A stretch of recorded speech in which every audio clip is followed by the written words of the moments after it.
Ladies and gentlemen, welcome back to the best television show not on TV with your boys Awthentik and The Beard. Man, it's been a fantastic week here. Welcome to Super Wildcard Weekend here with Awthentik and The Beard. We're going to be giving you a preview of all 6 games today. We've got the Raiders versus the Bengals. We've got the Patriots at the Bills. We've got the Philadelphia Eagles at the Tampa Bay Bucks. The 49ers will travel to Dallas to take on the Cowboys. The Pittsburgh Steelers are going to be traveling to Kansas City to take on the Chiefs. And the Arizona Cardinals. We get some Monday Night Football versus the Los Angeles Rams. That's going to be a really solid game. Battle of the West Coast.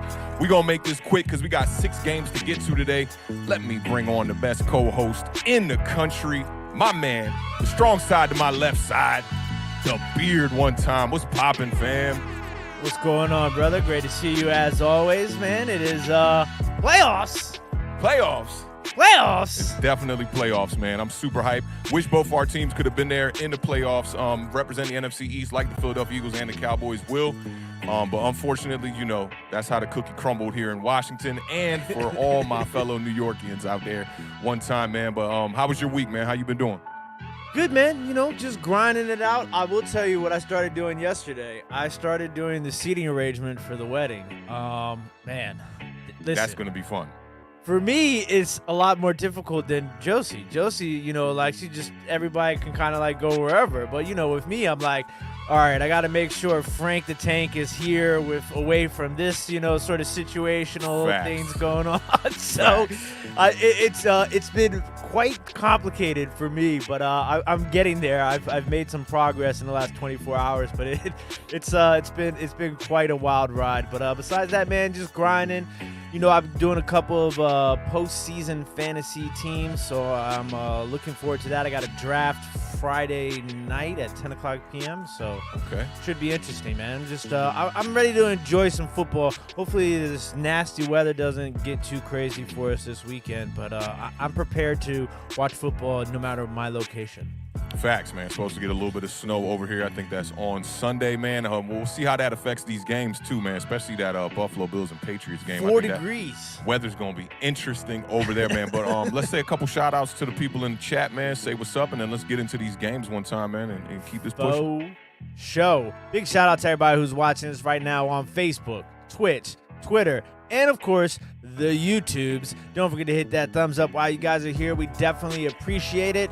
Big shout out to Coach Taylor, first person in the building. The coach got to be first in the building, man. Accountability, man. That's what I'm talking about, Jameson. Good to see you here, man. Good to have you in the building. Big shout out to the homie Zach, giving a big cheers as per usual. Appreciate you, Zach. And the heavyweight champion of the world, yes, Craig. Sir.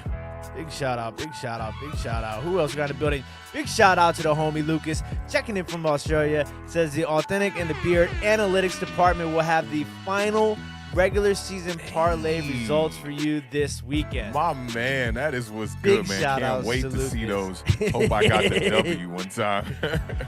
And my favorite GQ name on the YouTube is Mr. Edward Squire. Says hello to one of my best duo content creators and all first, as always, Coach Taylor. Hey, Coach Taylor get a double shout out on that one. Big shout out to Edward Squires. Old man Rob is in the building. Rob? Waterfly's in the building. What's up, Waterfly? No Mets, no Nets, no Jets in the building. What's Word up? Already throwing up the biceps. Yes, sir. My man, what up, Mr. Mini Guy throwing up the biceps. Marjorie Simmons always holding us down in chat. We appreciate you. Mr. Matthew Gorzeka. Yeah. Gorzeka. Big shout out to Matthew. Shout out, Gorzeka. Matt. New profile pic. Looking flame. I see you, bro. I see you. Fresh to death. Mr. Prov is What's in up, the building. fam? What's good? What's going on? Good to see the gang in the building. Gretz is in the building. Yup, right upstairs. What's poppin'? Don't worry, I got you a good table, Gretz. You were one of the first She's people. got good experience with Frank the Tank where she could hold him down. You know, I got you in a good situation. Don't worry. Big shout out to Mark Primetime 21. What up? Looking forward to the roadmap for a Cowboys victory, I would imagine that is the reference he is making. Big shout out to Mark. Appreciate you stopping by. Big shout out, Mark. What up, man? Sabrina's in the building. Hey, What's going on, I got to give an extra double big shout out to my man. A 2-time shout out to Platino Power 2 times. Caught the replay of the show, had us on the big screen. You know what? I saw that picture. I said, man, you know what? The best television show not on television looks damn good on television, man. It does, man. It does. We don't get to see it like that too much. That's what's up, man. Shout out Platino Power one time in the building, man. All my Dominicanos. What's up, fam? Big shout out to the homie. Ronald Armstrong is in the building. What's going on, brother? Good to see you, my man. Another successful regular season. I read that and I was like, wait, ain't you a Washington football team fan? And then he said, proud of you guys. That's what I'm talking about, Ronald, man. Good to see you this year, too, at the game, man. That was dope. Appreciate you stopping by. Tonio Bot is also in the what up, building. Tonio? Big shout out to everybody. Appreciate y'all watching us on Facebook, Twitch, Twitter, and YouTube. Blah! I like that. I like that. Yeah. I told my girl, I'm like, yo, I'm a little bit excited for tonight, man. We got a lot of games to go over. It's a bunch of nuggets. I went to McDonald's and got like about a good 5 50-piece nuggets out here. I mean, the notes are just ridiculous. I've been just looking up stuff all afternoon, man. So this should be a really good show. Okay, I'm going to tell you what's really funny. I had to get a new notebook. I ran through an entire, not like a small one like this. This was the other one. I mean, you guys have seen it, but if you watch Awthentik and The Beard, you've seen my notebook of notes, man.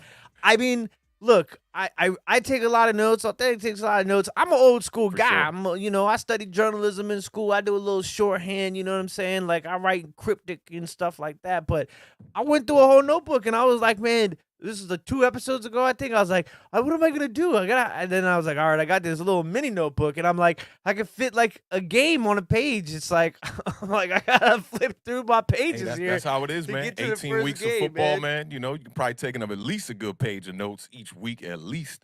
So, yeah, I mean, I expect nothing less. You know what I'm saying? I've been doing the new digital route here with the notes for this season, and it's been working out real well. My hard drive space, I'm taking up about a good 2-3 MB, something like that. So no complaints on my end about the notes, not lacking no length here. And today is definitely not an exception. I got a ton of nuggets. I'm telling you, I got a ton of nuggets. Big shout out to KHY001. He is part of the official notification gang. Yes, appreciate you hitting that bell, my man. Thank you for joining us again. Definitely appreciate you pulling up, man. So, Beard, you ready for these games, man, or what? I'm ready to rock and roll, man. I brought out the Sligo hoodie, man. The color match Notre Dame hat. I'm loving the Sligo hoodie. For those that don't know, that's our middle school, our alma mater. You know what I'm saying? It's like good old Sligo middle school, man. Appreciate you rocking that. That's a good one. Before we get started, let's just take a look at the playoff bracket here real quick. This is what we're going to be looking at for the 2021 playoffs. Broke down all the games in the beginning. Don't think we need to repeat that again, but just so you guys can get a look at the bracket and, kind of know where we're headed. This is Super Wildcard Weekend, man. I think this is the first time they've done a game on Saturday, Sunday, and Monday, which is going to be very exciting. And let's go ahead and start with this first game, man. And right off the bat, shout out to the graphics department, dog. Oh, I saw. Shout out to the graphics department. We got a little bit of an upgrade here with some logos in the mix, man. I'm loving what I'm seeing from the graphics department one time. Air horn. We need some air horns for the graphics department. Facts. And Spike does care for sure, man. Derek Carr is all set to make his first career playoff start this Saturday versus the Joe Burrow-led Cincinnati Bengals. Joe Burrow's also making his first career playoff start, and although both men have dealt with adversity, their journeys here to the playoffs have been quite the opposite. Joe Burrow blew out his knee last season as a rookie, but has come back with a vengeance and came back with his old partner from LSU, Jamar Chase, who has 1,455 receiving yards on the season to go with 13 touchdowns. The Raiders dealt with a lot of off-the-field issues, which prompted quarterback Derek Carr to tweet this out on Monday. He said, "It's been a long road, but I wouldn't trade any of it. A lot on my mind in these pictures," the ones that he posted, says, "Keep grinding, keep that chip on your shoulder, and never let anyone tell you what you can't do. We made it back, Raider Nation. Now let's have some fun." Kickoff for this game is at 4:30 Eastern Standard Time. The Bengals are favored by 5 points. The over-under is 49 last time I checked. It's been 31 years since the Bengals have won a playoff game. The Beard, I'm going to let you get this one first. I got a chunk. I'm hoping that possibly I can cross off some of these nuggets when you drop some of your nuggets. That's what I do We'll too. see. We'll see how it goes, man. But what you got for this game, my bro? I mean, listen, Joe Burrow coming back this year has been a story I feel like hasn't really been talked about as much. Like, you know, the dude suffered a crazy knee injury, and to see him come back this year and light it up like he has been absolutely amazing. Obviously, on the other end of the spectrum, you got the Raiders, who have been through a crazy amount of things this season. And to see these two teams, and this is the one thing that kills me about the playoffs. When your team is not in the playoffs, right, there's all these little storylines and kind of teams you kind of want to see win, right? And then they always end up getting matched up against each other in the first round, and I'm just like, I don't know what to do, you know, because I like the storyline between both of these guys and these teams. I mean, Joe Burrow has just had an absolutely insane year. Okay, the highest completion percentage in the National Football League.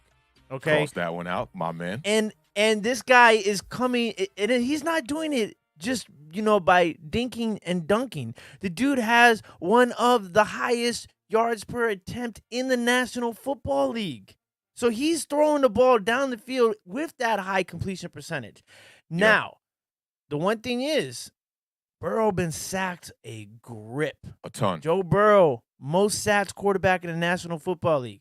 51 times that dude has been sacked. Now, if you guys watched the game like most of us did, that Chargers Raiders game, Max Crosby, I talked about it on Twitter. I talked about that the last show.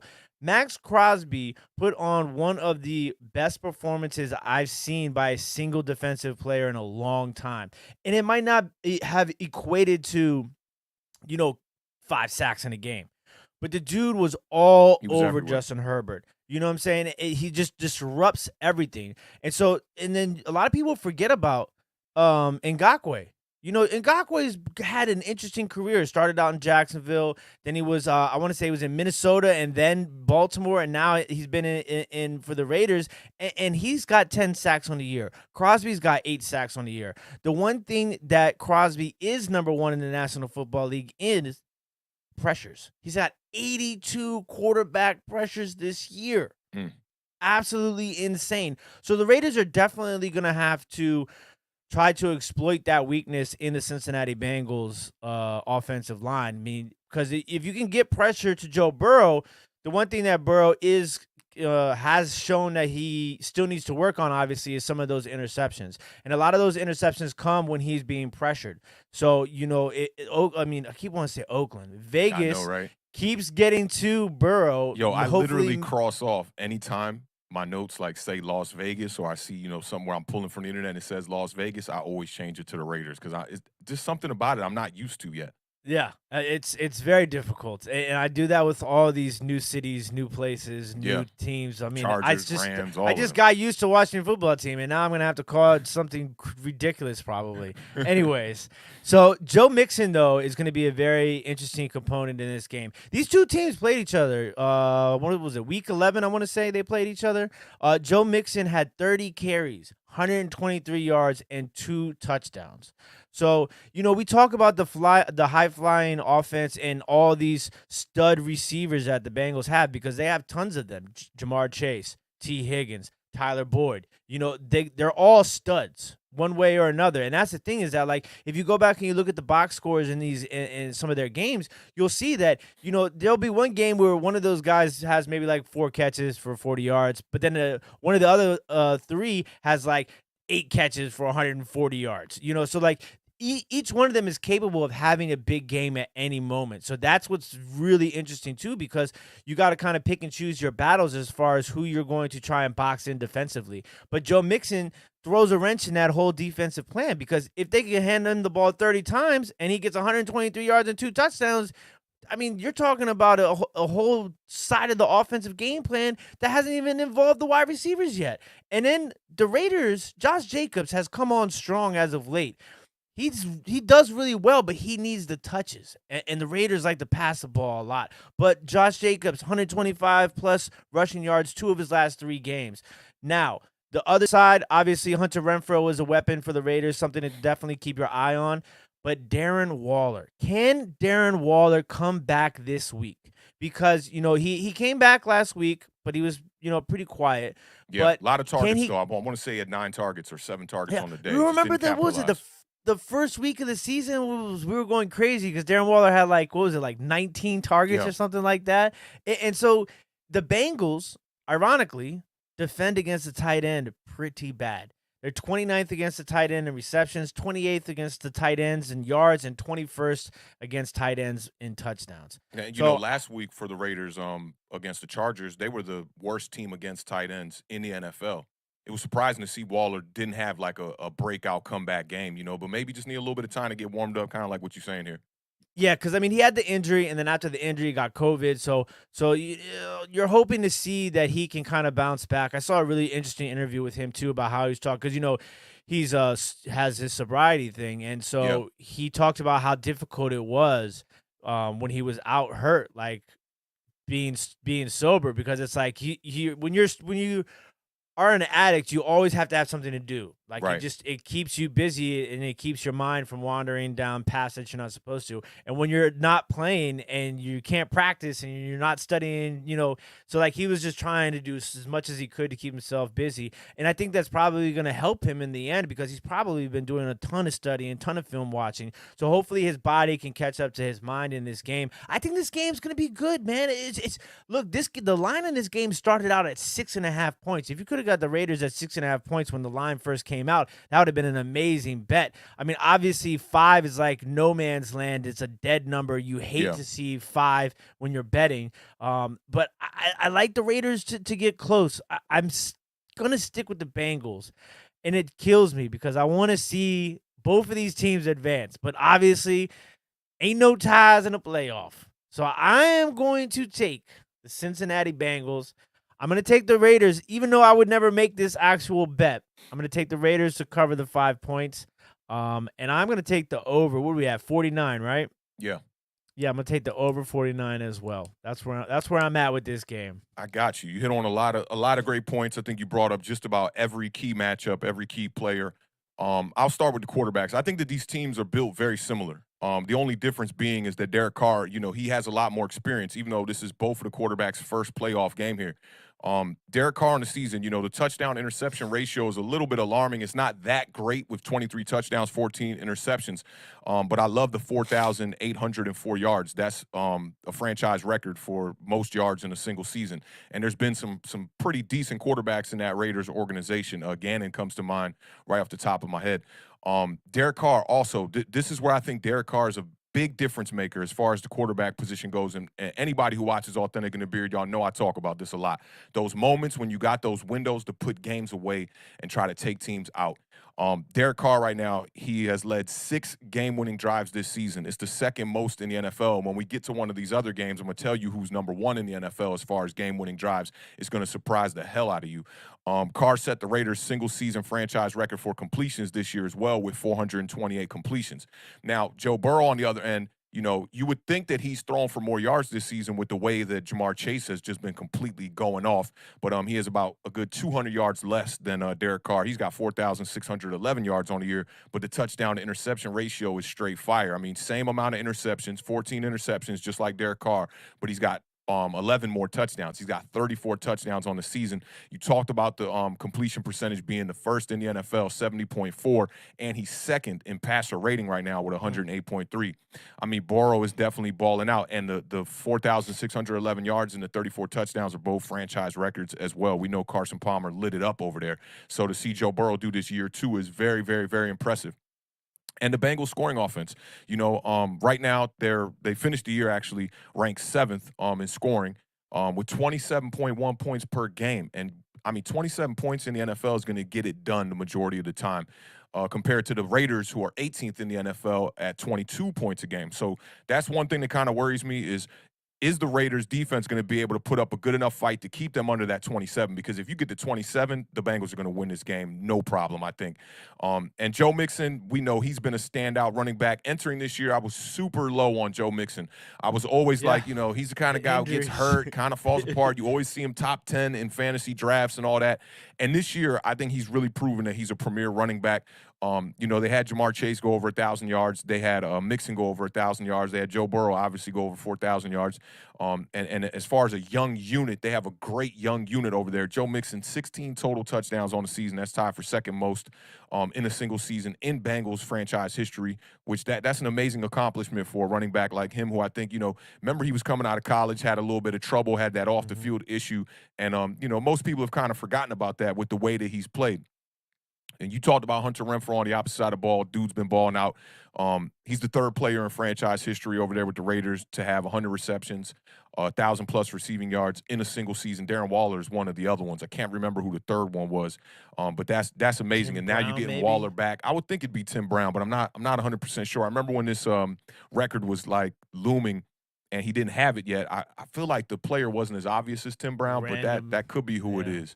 Not 100% sure on that, but that's amazing right there. Renfrow kind of came out of left field. People didn't think he would be a premier number one wide receiver.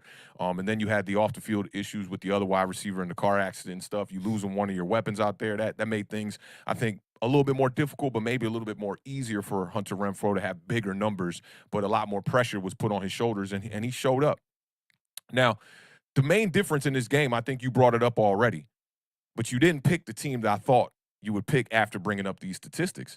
The edge rushers for the Raiders, man, they could be the difference makers in this game. You talked about the 10 sacks from Ngakoue, and you talked about the highlight performance from Max Crosby in Week 18, balling out, 8 sacks on the season. If they can get pressure on Joe Burrow, I think that's just going to spell doom for the Cincinnati Bengals. And I think that could be the big difference because running back-wise, I think it's kind of a wash. You got Jacobs, you got Mixon. Mixon's probably a little bit better of a running back, but I think if the Raiders can commit to the run and maybe force a couple turnovers early in this game, they'll be in primetime position to win this game. I totally agree with you, man, that these two teams matched up is kind of like a letdown because you want to see both of these teams have a winnable matchup. And hopefully, both these teams could have went on and played in the second round of the playoffs, but unfortunately, that's not going to be the case here. The Bengals are flying high, okay, balling out for sure. And the Raiders kind of, we were a little bit iffy about them going into the playoffs here. They win a big game against the Chargers, and we had that controversial timeout that everybody was talking about Monday morning with the Chargers that maybe their coach might have cost them the game. There was a little bit of evidence there later that the Raiders coaches did say that, hey, they were just planning on, settling for a tie there. They end up running the ball, get the first down, and then, the rest is history now, and the Chargers are sitting at home. Two differences are going to be in this game. It's going to be them edge rushers for the Raiders and the experience at the quarterback position from Derek Carr over Joe Burrow. That's my thoughts on it. It wouldn't surprise me if the Bengals win this game. I just think the Bengals just got to be clicking on all cylinders. We've seen games where they kind of fall short, games where they struggle against teams that aren't that great, like the Minnesota Vikings games. That one comes to mind for me. And I want to say, didn't the Bengals lose to the Jets this year? Kind of sus. The Mike White game. Mike White game. So that's kind of sus for me. They remind me of a few other teams in the playoffs that we'll get to that I feel like if they're not playing on all cylinders, it's going to spell doom for their team. You don't want to allow these edge rushers to get to Joe Burrow. That's number one.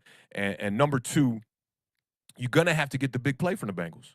They're going to have to get one of these big plays to Higgins, to Jamar Chase, or big hitter run from Joe Mixon to keep in competition in this game. But for me, I'm going to go with experience in this one. Granted, we got an interim head coach over there with the Raiders. This is going to be tough for them to get over these humps, that they've already kind of hurdled this season. It would be amazing for Derek Carr to get his first playoff win and his first playoff appearance. I'm going with the Raiders in this one, and I'm gonna go with a score. I think it'll be high scoring. I think we're going to have a bit of a boat race in this one. I'm going to go 32-29 Raiders. I guess I should have given the score too, huh? All right, let's do this. Let's get a score. 32-29 Bengals. You like that? You like that? 32 kind of interesting, ain't it? It's probably never hit before, 32-29, but you know what I say? For everything to happen, it has to happen. That's never happened before. For it to happen. You know what I'm saying? That's just what it is, man. So, for everybody in the chat, I want y'all to definitely stick with us throughout the whole show because at the end, we're gonna play a little bit of over-under again. I got 10 over-unders that I want to go over with y'all in the chat and with the Beard, see where we all stand with those. And let's see some score predictions in the chat as well for this Raiders-Bengals game. Let's see who you guys got as the victor coming out in this one. I mean, the Bengals are at home. I think that gives them a little bit of an advantage. But the Raiders, man, I don't know. Something about the way the Raiders got into the playoffs. They kind of already played a playoff game. So I'm looking at it I feel like the last round 3 two. weeks of the season for them were playoff games pretty much. You know what I'm saying? Like, it's just – I mean, look, it's such a tough game just because you can really pick a roadmap for either team to win. Yeah, you know what I'm saying? Very like, easily, it's just – yeah, it's a very tough matchup. I'm curious to see maybe the Bengals do go to Joe Mixon like they did in the first matchup. You know, maybe the Joe Mixon gets it 30 rushes because they want to avoid, the pressure from Max Crosby and from Ngakoue. So let's go ahead and highlight some of these scores. Mark Primetime check your Ableton too. I'll get the highlights for you. But go ahead. Mark Primetime got 27-24. The Raiders. That's winning. what's up, my man, Mr. Mini Guy. He's got the Cincinnati Bengals. Shout out to High Tech. If you know about High Tech from the Natty, one time produced the first album for Talib Kweli. That kind of reminded me of that. He's got the Bengals 35-27. Waterfly's got the Raiders 30-26. Word has it 28-17 for the Raiders. Shout out Oscar Unrated one time in the building. He's got it 27-25 for the Bengals. Everybody's got a pretty close game here. Sank Zappa, shout out to the Stash one time in the building. He's got the Bengals 28-24. Day one, no Mets, no Nets, no Jets has it 27-17 in favor of the Bengals. Matthew Gorzeka has it 35-24 in favor of the Cincinnati Bengals. This is pretty much the first blowout pick we got here from Nathan Poland. Shout out Nathan Poland one time in the building. He's got it 31-10 in favor of the Cincinnati Bengals. Those are some cool picks. Seems like everybody's pretty close. We're kind of split here, some for the Raiders. I'd say we got a couple more votes for the Cincinnati Bengals. And I think they're favored, for a reason. I do think that. Yeah. I will say that. I think if the Raiders win this one, it will be a true upset, and it'll be simply off the fact that they're just riding high off the way that they won coming into the playoffs and maybe just a little bit more experience in that locker room. But we will see. Ready for this next game, The Beard? Yes, sir. This one's got kind of a lengthy opener one time. Lengthy opener. Let's go with this right here one time. All right. New England Patriots at that. I mean, that thing looking like the 4th of July right there. Shout out to the graphics department one more time, man. They killed it today. In the locker room after the Buffalo Bills 33-21 win over the New England Patriots in Week 16, Coach Sean McDermott included some choice words in his post-game speech, aware of the road still ahead. He said, "We got to stay humble. We may play them again also," McDermott said, referring to the postseason. Well, he was not wrong. The number 3 seed Bills and the number 6 seed Patriots will meet for the 3rd time this season on Saturday night. It's their first playoff meeting in the Super Bowl era. I thought that was pretty interesting. The teams split the regular season series with each taking a victory on the road. Coming into this playoff meeting, the first road wildcard game of Bill Belichick's head coaching career. That is crazy. The teams are on different sort of streaks here. The Bills have won 4 straight and clinched the AFC East crown for a 2nd straight year, and the Patriots, however, have lost 3 of their last 4, including that Week 16 game against the Buffalo Bills. The wintry conditions worked in the New England Patriots' favor in the Week 13 meeting, with the Patriots successfully running the ball and asking Mac Jones to throw just 3 passes for the entire game. That was an NFL record low. Now, Mac Jones threw 22 touchdown passes this season, the most by a rookie in franchise history. He's the only rookie starting quarterback in the postseason and is the first to do so as a New England Patriot. No rookie quarterback has ever reached the Super Bowl. Mac Jones is the 8th quarterback to win at least 10 games in his rookie season. I thought that I tweeted that one out just a little while ago. I saw it. And that's a slim number right there. But this is the thing about Mac Jones right now. In the last 4 games, Jones has completed 59.9% of his passes and thrown 6 touchdowns to 5 interceptions. He's kind of on a bit of a slump here. And this will be the first time that 2 of the top scoring defenses have met in a wild card round. Bills defensive coordinator Leslie Frazier, don't forget about him in his Minnesota Vikings head coaching days. He's got this Bills defense playing lights out football right now. The Bills defense finished the regular season as the number 1 scoring defense and the leader in almost every pass defense category, with the Patriots trailing just right behind them at number 2. The Bills had 42 sacks on the season, 21 of those coming in the last 5 games. I don't know if you had that nugget right there, but they got half of their sacks on the season in the last 5 games. And for the first time in franchise history, the Bills had the NFL's stingiest defense, allowing only 17 points per game this season. They also led the league in total defense, allowing 272.8 yards per game. They also led in pass defense, 163 yards per game allowed, and opponents' third down conversion rate, allowing only a conversion rate of 30.8. This Bills defense has been on fire. And before I steal a couple more nuggets from my co-host, The Beard, I want to talk about Josh Allen real quick, okay? Josh Allen quietly is having a fantastic year, okay? And I said this was the prove-it year for Josh Allen for me. A lot of people, they crowned him after last season. I wanted to see him another year with Stephon Diggs in the wide receiver room under his belt here. Now, he's got 763 rushing yards on the season, 6 rushing touchdowns. To me, that sounds a bit like Jalen Hurts. And people are not talking about almost exactly. Yeah. And people aren't talking about Josh Allen, the runner, as much, I feel like, these days. But he also had 4,407 yards passing, 15 interceptions with 36 touchdowns. They have not mentioned Josh Allen in the MVP voting race here at all, if you ask me. Josh Allen is 39-21 as a starter in regular season games. It's the best winning percentage for a quarterback in Bills history. He's 2-2 in the postseason. I know he's kind of fell short in a couple of these postseason games, but his first round games have fared pretty well. He's the first quarterback in NFL history to pass for at least. Listen to this one. This one right here really, really, really surprised me. Nugget alert one time. He's the first quarterback in NFL history to pass for at least 4,000 yards and rush for at least 750 yards in a season. That is some balling numbers right there for your guy, Josh Allen. I think it's very important that both teams are going to protect the quarterback in this game. The Bills have only allowed 27 sacks this season. That's the second fewest in the NFL, and the Patriots right behind them, tied for third. They've only allowed 28 sacks this season. This is another matchup where both teams are very, very similar. Both of these teams score a lot of points. The Bills had the third best scoring offense in the NFL. They've scored 28.4 points per game, and the Patriots ranked 6th, scoring 27.2 points per game. Crazy. Both of these teams know how to use the tight end. The Patriots, Hunter Henry, and the Bills, Dawson Knox, tied for the NFL lead in touchdown receptions by tight end this season. They each had 9.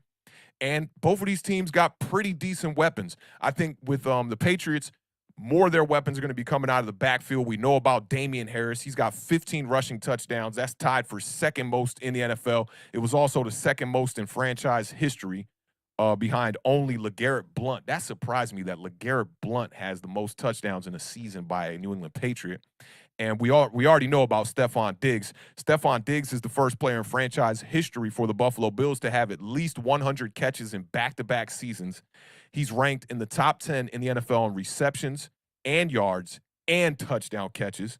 He's tied for 6th with touchdowns. He's 8th in yards with 1,225, and he has 103 receptions on the season. So for me, this going to be a high-powered matchup. Great defenses, 2 teams that can score a lot of points here. I'm not going to make my pick just yet because I need to hear what the Beard got to talk about a little bit with this matchup as well, because I'm very split right now going into this game. This was the one matchup that I did not write down a score for. I was like, I'm going to wait till the Beard give me a little bit of a roadmap, see where we, meet eye to eye as far as, these weapons for both of these teams. But I do think this is going to be a matchup of quarterbacks, a matchup of scoring offenses, and a matchup of which tight end can play better in this game. Dawson Knox has been very touchdown dependent. We know that. The Patriots got 2 tight ends over there, maybe 3 tight ends over there that they can rely on for sure. But Beard, what you got for this game so I can kind of see where I'm going to sway with my pick a little bit? I almost pulled out my Helly Hansen just to put on to talk about this game because it's going to be so damn cold. I think they said that the temperature, this is not wind chill. This is not factoring.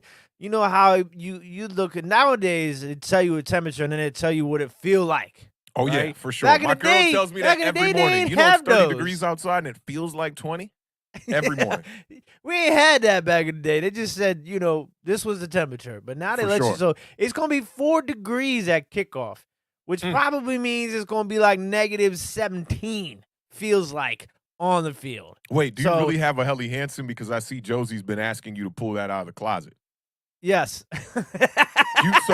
So wait, the Helly Hansen that you got, is it like the DC Helly Hansen? Like the one that the kids from DC made popular, like the tight Gore-Tex one, or what you got going over here? You got a joint from it's pretty much, but it's not very tight on me. But yes, it is that sort of style. It's that style the with longer, the longer one with the little Jones and the 2-cone colorway. Yeah, I got love the those. black and gray one. Those are fire. Don't let nobody tell you no different. DC made those popular. Yes, don't worry, Josie. I am in the process of finding it, I promise, So anyways, speaking of this game, and it's interesting you brought up the Josh Allen running. Oh, yeah. I got a nugget for you. In the 2 games against New England this year, Josh Allen is averaging 6.5 yards per carry. Okay? Beautiful. And that is going to be key for them because I think it's going to play a big role in how they can keep the ball moving. Because Josh Allen, one of his biggest assets is being able to make a play when the play breaks down. Okay? And when you're playing against a good defense like the New England Patriots can be, you have to have somebody who has that ability to make a play when there's no play to be made. And that's what's going to be super important. So to me, that number really stood out because he's probably been the most efficient runner that the Bills have when it comes to these games against the New England Patriots. Now, on the flip side of things, the New England Patriots, with their running game, okay? Harris, 2 games against the Buffalo Bills, 28 carries, 214 yards, 4 touchdowns. So the Bills are going to have to find a way to stop Damian Harris 100% because their pass big shout out defense, to the homie big shout out Cole Mack. 84 checking Never in on seen Twitch. Cole Mack in the chat, man. Welcome to the fan, man. Just wanted to bring a little bit of attention to you, man. We appreciate you pulling up and rocking with us for this Super Wildcard Weekend we got coming up. You see who else popped up? Long time no see. Guinness. Ooh, my man Glock in the building one time. Salute to the brother, man. Appreciate you pulling up, man. Long time no see, fam. Yeah, so, when you have a Buffalo defense that's #1 pass defense in the National Football League and the #1 pressure rate going against a rookie quarterback, you might see somewhere, you probably won't see that the crazy 3-pass game sort of game plan, but excuse me, you might see something similar to that, somewhere along those lines, because, Harris has had such success going against this Buffalo defense in the 2 games they played this year already. But don't get it twisted. The Buffalo Bills, the reason they've found a way to win as of recent is because they've found a little bit of a path in their own running game. Right. Mr. Devin Singletary, last 2 games, 42 carries. That right there, I don't even really need to say anything else. That's 42 solid. Carries. I mean, when was the last time a Buffalo Bills in this regime running back had 21 carries in a game? Right. You just don't see it anymore. So 42 carries for Devin Singletary, 198 yards and 3 touchdowns in his last 2 games. That's about 100 yards a game. I think That's you might see a little bit more of a grinded out game here. In this sort of cold weather sort of situation, Belichick might want to ease Mac Jones in his first playoff game, but let's not get it twisted. Mac Jones came from Alabama. He's played in big games. He's played in the spotlight. You know what I'm saying? He knows what it's like to be in that sort of an atmosphere. Yeah. Obviously, this is a National Football League. This ain't the college football playoffs. This is different. Super Wildcard Weekend. Super Wildcard Weekend. Shout out my guy Miz one time. Shout out Miz, man. Great show the other day too, bro.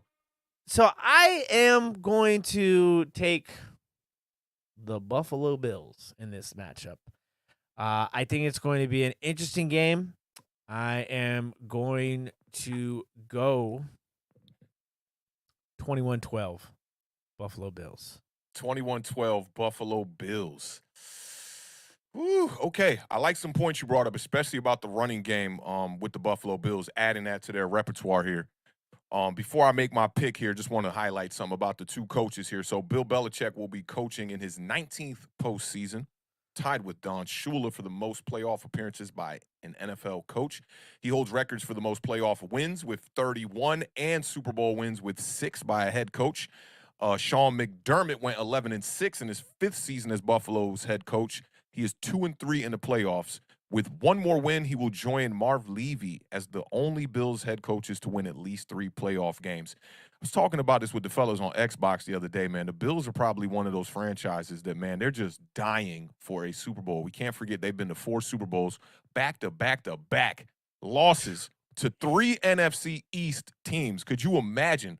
I can't. 3 of the Super Bowls for the NFC East came in a 3-year run, and then the Cowboys beat them back-to-back. So we know they're just clawing for a Super Bowl win here, man. And I think they do have the team to be able to make the run for sure. And like I said, man, I like what you presented about the Buffalo Bills running game. I just think, man, I got to go with the experience again here in this game. Josh Allen has seen 2 playoff runs here, I think he's the more experienced quarterback for sure. And I think he'll know not necessarily what plays to make, because I think we can expect big plays from both quarterbacks and from both teams. But I think with Josh Allen, it's about what plays not to make. You can't allow those 3rd down sacks that we've seen him take in the playoffs that have caused his team to lose games that were very close. So for me, I think Josh Allen is going to be the quarterback that we'll see mature in this game and limit the mistakes, and I think that Buffalo Bills defense is going to give the Patriots more trouble than the Patriots defense is going to give the Buffalo Bills. I kind of like the score that you picked, but I think it'll be a little bit more high scoring. The weather will play a factor in this game, but I'm going to go 27-19 Buffalo Bills.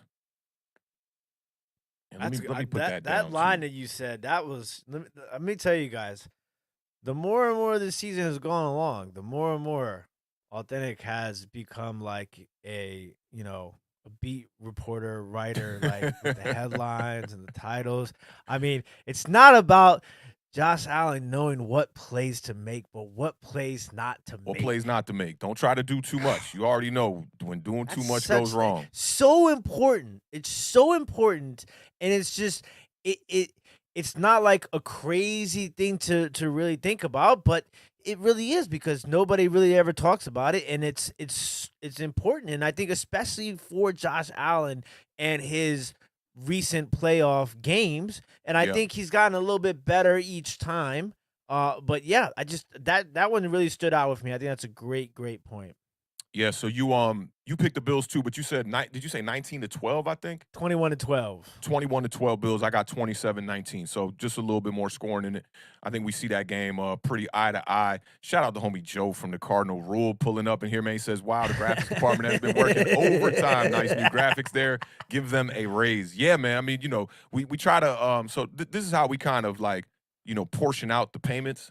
100% goes to the graphics department. You looking at the graphics department right here, man. So, we got to take care of the graphics department, man. They're doing leaps of, just running through hula hoops trying to make things happen for Awthentik and The Beard, man. You know what I'm saying? But appreciate you pulling up, man. And you got here right on time, Joe, because we haven't gone over that Cardinals game. Obviously, that's going to be our last one, being that'll be the last game to close out Super Wildcard Weekend with a Monday night game. That's going to be amazing. So, chat, let's see the scores y'all got. Just see if you guys kind of see this eye to eye with us. I see KHY001 in the building's got it 23-14 Bills. That's kind of similar to the score I got here. BJ in the building one time has it 13-10 for the Pats. I could see it going that way too in a real ugly, sloppy game, kind of like that game they had where Mac Jones threw 3 passes. What other scores we got here up in the building one time? I saw Mark Primetime said 31-17. Oh, yeah, he's got 31-17 for the Bills right here. Okay, I like that score, too. Let me check out my man, Saint Zappa. He says, I just can't get over Belichick. He doesn't lose games like this, but I do think the Bills are the better team. Man, you see, Saint Zappa got me thinking now, man. That's a wrench. That's a wrench, bro. That's a wrench. Dip, dodge, duck, dive, dip, duck, something like that. Yeah, it's definitely a wrench, man. That makes me kind of renege on my pick or my pick. And it reminds me a little bit of the first game, too, because the Bills got to play this game right. If they don't play this game right, and you see Josh Allen out here trying to do too much, the Patriots could definitely steal this game. I could definitely see that. Joe also says he's got it for the Pats 17-10.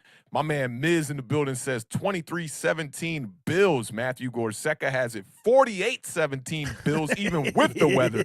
Shout out my man Matthew one time. Yeah, these are definitely two high-scoring offenses for sure.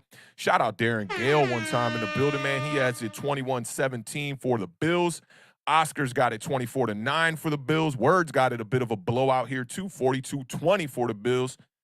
Oh, we're going to get to these over-unders, and this wasn't one, so I'm gonna let KHY001 shine a little bit on this one. He says Josh Allen, over or under 2.5 total touchdowns. I'm going to take the under. What you thinking, Beard? Well, I got a 21-12, so I think Singletary punches one in, and I think Allen runs for one and throws for one, so I'm going to take the under. Taking the under one time. Let's see, before we get to that super chat one time, Sank Zappa's got it for the Pats 21-18. My man Jameson, Coach Taylor, has it 35-17 for the Buffalo Bills. And okay, so that's it for all the scores right here. Shout out my homie Nick the Wig one time. For the $1.99 super chat, says Judge had to go, but deep down, good guy. Yo, I saw that message that you posted from your conversations with Joe Judge on Facebook, too. I thought that was amazing that, one, you reached out to him, but, two, that he actually responded back to you, man, and said how much he loved you guys. He just wanted to give y'all respect for running that lap at the Fan Fest. I always talk about how when I saw y'all run that lap, I was kind of like, ain't no way in hell I'm about to run this lap. It was like 98 degrees in the middle of August at Fan Fest. But a lot of fans did run the lap, man. It did show that Joe Judge was a good guy, and I agree with you, man. He just had to go. Unfortunate that the New York Giants had to fire him. And the Houston Texans also fired their coach today, too. I thought that was a little bit premature, and they might be using him as a scapegoat a bit because the Houston Texans definitely, breached everybody's expectations, I think, for what they were going to do with this season. So unfortunate for Cully that he had to go. It was almost like, I didn't want to get too into it, but yeah, it was almost like he was going to get fired no matter what happened. Yeah, and I think, obviously the rumors are swirling that apparently he got let go because he didn't want to fire his offensive coordinators. He liked the progress that they made towards the end of the season. Right. And then that's what led to his firing. And then other people are saying, oh, it's because Brian Flores is now available, and now they want to bring in Brian Flores in hopes that will make Deshaun Watson want to stay and play for Houston. So it could be a thing. That could be a thing. We'll see, man. I'm waiting for all of this news about, because there's 8 head coaches that got fired or something. 8 teams that are going to need a head coach. I saw Entertainer tweet that out earlier today. So Giants got to jump on it. Texans got to jump on it. Teams need to start making these moves, but I'm very interested to see how it all plays out and what coaches are going to land up with what teams and whatnot. That's definitely going to be a process to keep our eyes on. Just seeing if there are any more scores here. Oh, Glock. Shout out my man, Glock 30. Back in the building. Says the iPad broke. Got the new iPad, I'm assuming here. He says the Pats eke out a low-scoring game, 14-9. That is the kind of game I think Bill Belichick could win versus the Bills here, but me and the Beard are definitely going with the Bills one time on this one. KHY001 said progress. We talking about progress? I like that. So yeah, man, another game where people are pretty split, man. I think there's a lot of people in the chat here that picked the Patriots. Me and the Beard are going to go with the Bills on this one. Man, both those first games, I'm kind of like, I don't know, man. I kind of want to pick the Bengals. Hey, listen, by the time you get to the end of each game, you're going to feel the same way. I know, man. I know. It's going to be super tough, man. But let's get into this next one here one time, man. This is another great matchup. This one's going to feature the first of 2 NFC East teams that are in the playoffs. Shout out to the graphics department one more time. They out here bodying things. Y'all know what it is, man. Philadelphia Eagles are going to be taking on the Tampa Bay Bucks. This should be a really, really good matchup here, man. At 2-5, 2-5, man, earlier this season, the Eagles had less than a 7% chance of making the playoffs. But the first-year coach and first-year starting quarterback, they somehow find a way to find themselves in the playoffs, winning 7 of their last 9 games to finish the season 9-7. The Eagles have found their identity, and the identity is on the ground. But the Bucs did defeat the Eagles earlier this season, 28-22 in Week 6 of the regular season. On Sunday, we will get to see the league's #1 passing offense take on the league's #1 rushing offense. This should be a really good matchup, especially with the Bucs coming into this game with a ton of injuries in their locker room. The all-time series between the Eagles and the Bucs is tied 10-10, including playoffs. The Bucs have won the past 3 matchups, and this will be the 5th playoff matchup between the two teams, but the first since the 2003 NFC Championship game, which the Bucs did go on to win. For me, man, in this game, the Bucs offense, as long as they have Tom Brady, they got a shot. At 44 years old, Tom Brady set career highs in yards, completions, first downs, and game-winning drives. He tied his number for the game-winning drives. His 43 passing touchdowns is second to his 2007 season. His completions this year are the most ever by Tom Brady ever. Tom Brady had 6 games with 4 or more passing touchdowns. Come on, dog. 6 games with 4 or more passing touchdowns. He also led the league. 56. Yeah, I mean, come on. This guy, you know, they say, I saw somebody on Twitter today saying the whole developmental thing of quarterbacks is gone. You know, you are what you are, and it's up to quarterbacks to get better in the league. And I think Tom Brady is definitely showing you that he's still getting better with age, man. He's like a fine glass of wine or something out here, man. But the Bucs have scored over 500, or they scored 511 points this year. That was a franchise record. Tom Brady led the league in passing yards with 5,316. The Bucs averaged 307 passing yards per game. That led the NFL. Tampa Bay's offensive line only allowed 23 sacks. That was the fewest in the league. We know Tom Brady probably had a lot to do with that. Also, Tom Brady holds a 34-11 playoff record. 2 major losses coming to my New York Giants. I just wanted to throw that out there. Y'all know what it is. But his playoff winning percentage is at 756, making him the most winningest playoff quarterback of all time. And talk about a few of his weapons. One of them that will be on the field, Mike Evans, man. I was talking with my homie Ben Ballew. Shout out to Ben Ballew. We were talking about if Justin Jefferson is clearly a better wide receiver than Mike Evans, and we went to go dig through the numbers, and Justin Jefferson's yards are off the chart, 1,000%. But Mike Evans, man, with 14 touchdowns this year, that is pretty ridiculous. He's the only player to reach 1,000-plus receiving yards in each of his first 8 seasons. He broke Randy Moss's record last season. So I'm looking for Mike Evans to definitely show up in this game. Now, the Tampa Bay Buccaneers, all they got to do is not turn over the ball early in this game to give the Philadelphia Eagles a shot. You know, you saw it firsthand against the Washington football team coming out of the bye. The Bucs struggled mightily against you guys, and those 2 first-half interceptions really put them in a hole, and they could never really dig themselves out of it. And the Eagles' defense, man, no slouch. We know that offense. We know everything about that rushing offense. They've been running the hell out of the ball. But that defense for the Eagles is no slouch.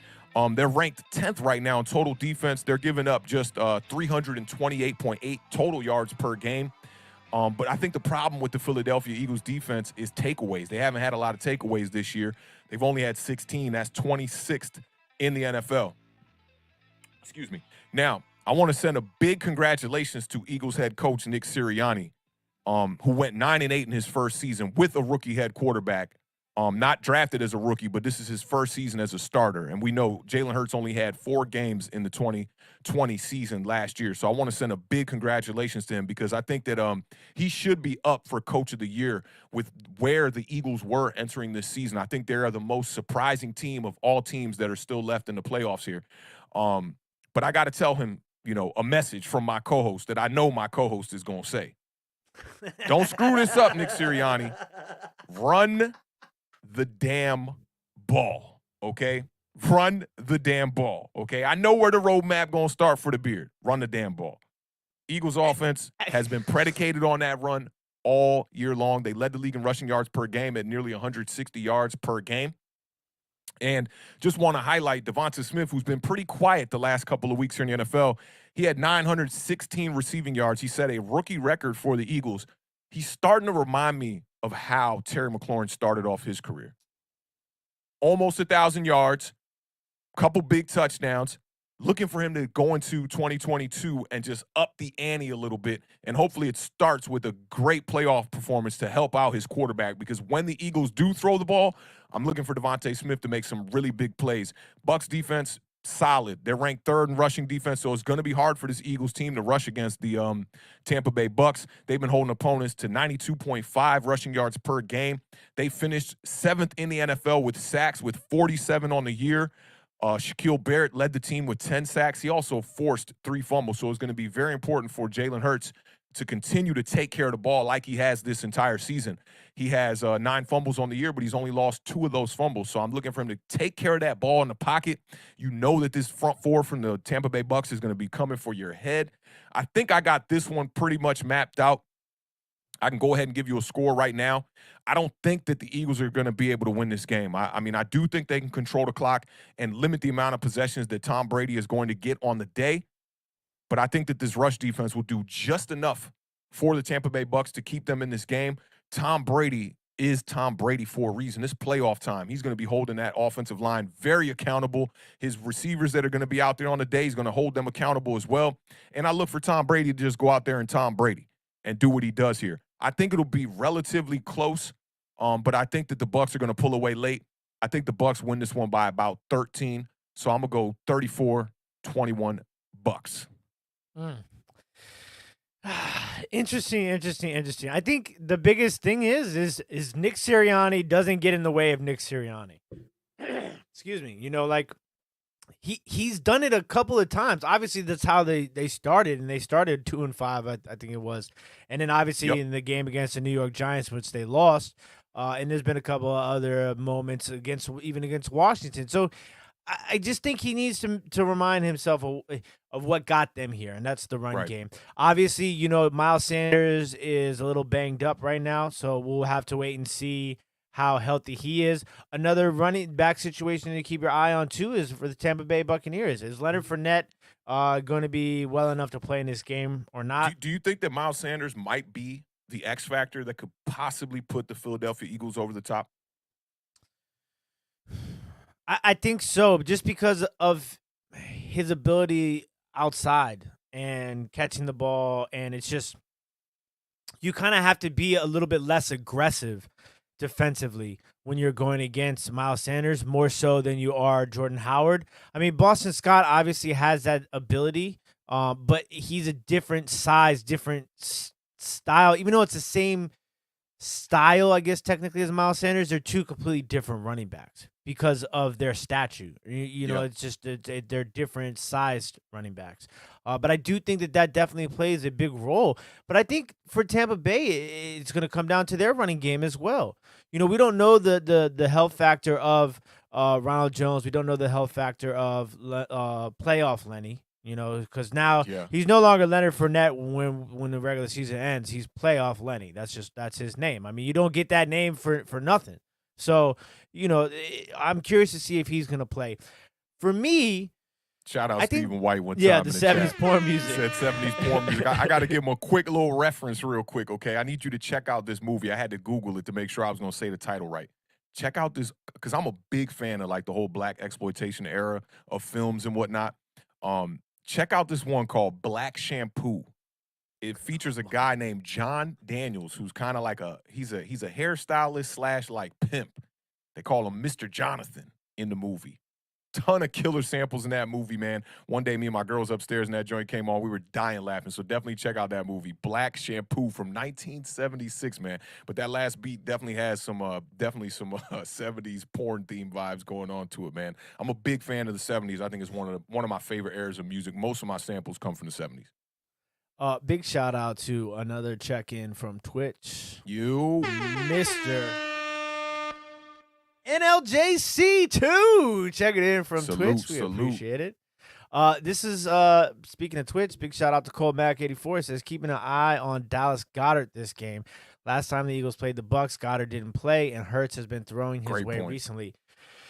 And I think the tight ends are going to be a very, tight ends and running backs, I think, are going to play the biggest role in this game outside of the obvious positions of the quarterbacks, because of Dallas Goedert has become that safety blanket for Jalen Hurts, and that's the we saw a lot of Goddard last year, but obviously it was a Ertz situation, and they have felt that Goddard had made enough progression as a player to be able to trade Zach Ertz to the Arizona I Cardinals. think they made the right move too, for sure. I forget absolutely, what they got back for it, but definitely a great trade. It was a great move on their part for sure. And that just goes to show, they've made some progress in that front office and player personnel and situations like that. But speaking of tight ends, because I think Darius Slay is going to have such a impact on Mike Evans, I think that's gonna be a matchup to keep your eye on, Darius Slay and Mike Evans. But what that's gonna do is it's gonna force Brady to find another guy. Obviously, there's no more Antonio Brown. Godwin is on, IR. So you got people like, Tyler Johnson, who I've been a fan of since he came into the league. I thought he came into a good but tough situation as far as playing time goes, but a good situation to be behind guys like, Mike Evans and Godwin and have a quarterback like Tom Brady. And then Perryman's obviously going to be a guy to step up. But it's going to be the Tom Brady, Rob Gronkowski show, I think. Facts.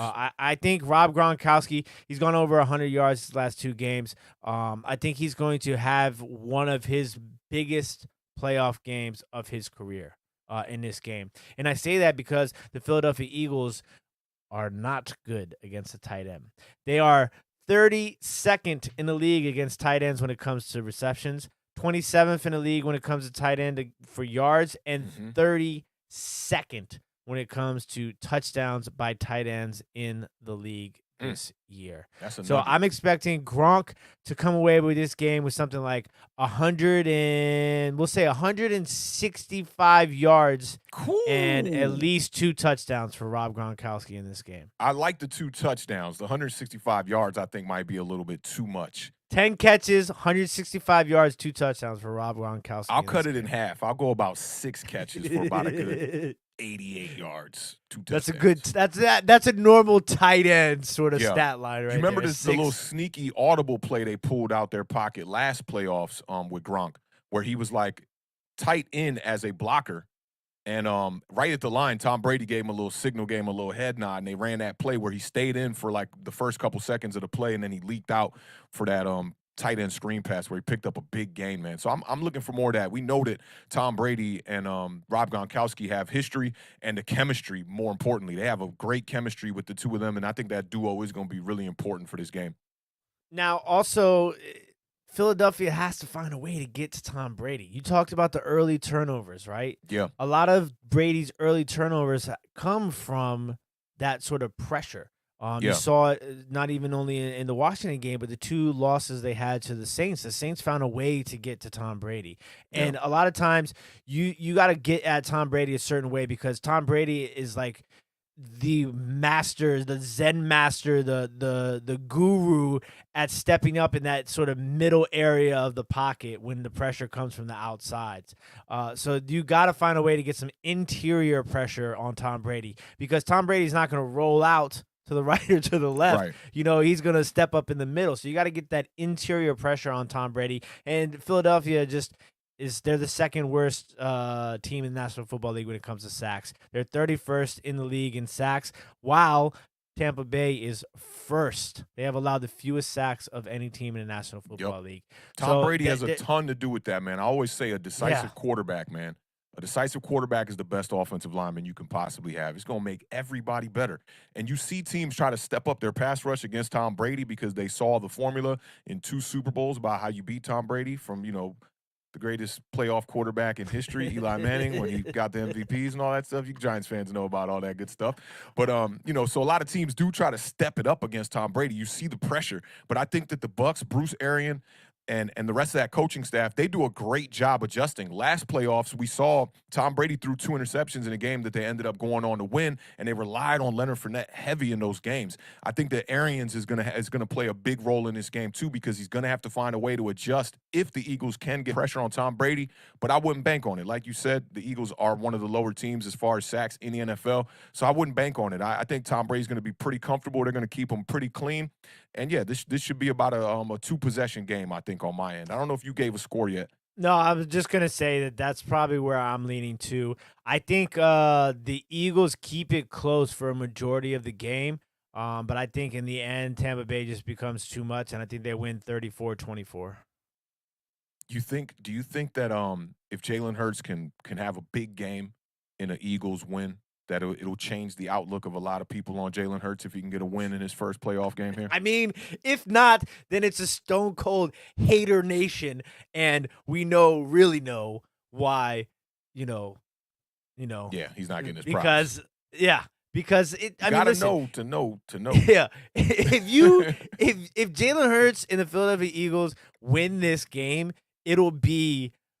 I mean, it'll be one of the biggest playoff wins in history. I don't care. I mean, that seems like a bold statement, right? But literally, people were saying in the beginning of the year that the Philadelphia Eagles would quite possibly be, if not the worst team in the National Football League, one of the worst teams in the National Football League. Yeah. So if they were to make the playoffs and then beat Tom Brady, when Tom Brady's having a season like this, the naysayers will say, oh, they, no Godwin and no Antonio Brown, and if Leonard Fournette doesn't play, they'll throw all that out there. Right. But yeah, I mean, listen, if Jalen Hurts can just come out here and perform, like. The worst thing I would want to see happen is Jalen Hurts come out here and have a bad day passing. Yeah. Because then they'll be like, oh, he can only run the ball and he's a one-trick pony and he can't throw the ball, which I obviously, I mean, you to a certain extent and obviously too, we don't believe that. We believe Jalen Hurts is a quarterback, not a running quarterback. Yeah, he's not a I don't believe he's like a great passer or nothing like that by any means, but yeah. I do feel that in this day and age, the quarterback position doesn't have to be a guy who's predicated on just passing the ball. If you have the Baltimore Ravens have showed us with Lamar Jackson that if you have a guy who can run the ball the way he does, it'll open up things in the pass the proper way and keep teams off balance. And I think Jalen Hurts is a fantastic quarterback at doing that. When he's running well, everything else will work out for him, I feel like. Yeah, I think that Cole Mack brings up a good point too. That all Hurts has to do is not lose us the game, right? And I think that it kind of goes into the Nick Sirianni thing, where like Nick Sirianni can't lose like the game, but he can't call a game that allows Jalen Hurts to lose the game. If that makes any sense. That's so important because if he comes out the gate trying to pass the ball like they did against the Giants, like they did against the Washington football team, that's not the way. Test the waters with that run. Make sure you can run the ball. Make the passing, kind of a game plan, a last resort in the second half if you have to. I think everything's going to be predicated off the run for the Philadelphia Eagles. And I think you're right. Jalen Hurts just has to go out here. I think Sirianni's going to do a good job of putting him in position to make the plays. You see Jalen Hurts continuously be a guy who's pushing around 100 yards rushing and on low amount of carries. He'll do it in 9 carries a game, and I just think you just got to maximize his attempts as far as put him in the right position when you do run the ball with him. And he'll take care of the rest. Just don't make no mistakes. You cannot turn the ball over. Don't fumble. Do not come up short on some of these deep throws when you do get an opportunity to throw the ball downfield. We don't want to see that because any turnovers is going to be a detriment to Jalen Hurts and the Philadelphia Eagles moving forward. They got to play a clean game to get this W. Yeah, and keep Tom Brady on the sideline. Yep. No better way to do that than running the ball. So it's very, very interesting. But I just think Tampa Bay is going to be just a little too much for the Eagles. I'm definitely right there with you on that one, man. That should be a good game. I mean, like all these games already, I'm just like, I said this before, I think this might be one of the better playoff brackets I've seen in a really long time. There's no real weak teams, and I feel like every team can beat the other team. If the Eagles do go out here, control the clock, keep Tom Brady on the sidelines, and run the ball effectively, if they win this game, it's not going to completely come out of left field and surprise me, but I am going to be picking the Bucs in this one. Yeah, definitely can see it happening. Suchith wants to know if you'd rather have Daniel Jones or Jalen Hurts as a starting quarterback. At this moment in time, I'd rather have Jalen Hurts as a quarterback. There's more identity there of how to build a game plan around him. And what's crazy is the New York Giants tried to build a game plan around Daniel Jones that's pretty similar to what the Eagles did with Jalen Hurts, especially early on in this year. A lot of RPO, quarterback design runs and relying on the running game, but they definitely have a better rushing attack with the Philadelphia Eagles that yields better results for a guy like Jalen Hurts and allows him to do more with his athletic ability. But at this moment, I just looking at what Jalen Hurts has done. I mean, the total touchdowns on the season, leading the Philadelphia Eagles in rushing, and they're the #1 rushing team in the NFL. I think that says a lot about Jalen Hurts. That's the craziest part of that entire stat. If you think about it, like literally the number one rushing team in the league, and your leading rusher is the quarterback. That says a lot that says about. a lot. Yeah, it's gonna be an interesting game. I'm kind of excited. We're halfway through the games now, and I'm like, tomorrow? No, I have to wait till Saturday. But okay. I know, right? And the next matchup, man, another one. You know, this is going to be the second of NFC East teams in the playoffs. This one should be a really good matchup as well, man. I'm really looking forward to this one as well. And I know my man BB Jones, my homie Monique, I know y'all are all looking forward to this game. This is going to be a fantastic matchup between two teams. Definitely they can get it done with the running, and the Cowboys can get it done through the air as well. There's a lot of history between these two teams, from Joe Montana connecting with Dwight Clark in the back of the end zone for the catch, or even remembering primetime Deion Sanders in that number 21 for both of these football teams. This will be the 8th playoff meeting between the 49ers and the Cowboys, with Dallas winning 5 of the previous 7. But the 49ers are coming into the playoffs with plenty of momentum after defeating the Los Angeles Rams 27-24 in an overtime game where the Niners were down 17-3 at halftime. The playoffs are where legends are made, and coming off a statistically great season, Dak Prescott is looking to put that behind him and focus on the road ahead, as he knows that what a quarterback is defined by is what he does in the postseason. Dallas is favored by 3 points in the latest Cowboys versus 49ers odds from Caesars Sportsbook, and the over-under is 51 from what I saw as of this morning. Now, for me, the X factor in this game for the Dallas Cowboys is Dak Prescott, 1,000%.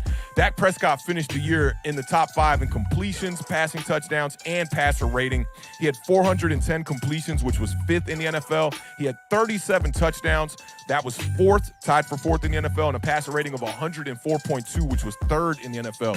His 37 passing touchdowns in 2021 are a new Cowboys franchise record. The Cowboys led the league in offense during the regular season with 31.2 points per game. Their 530 total points scored are the most in franchise history. Now, a couple weeks ago, I talked about this with Dak Prescott when people were wondering why Dak Prescott was in a little bit of a slump.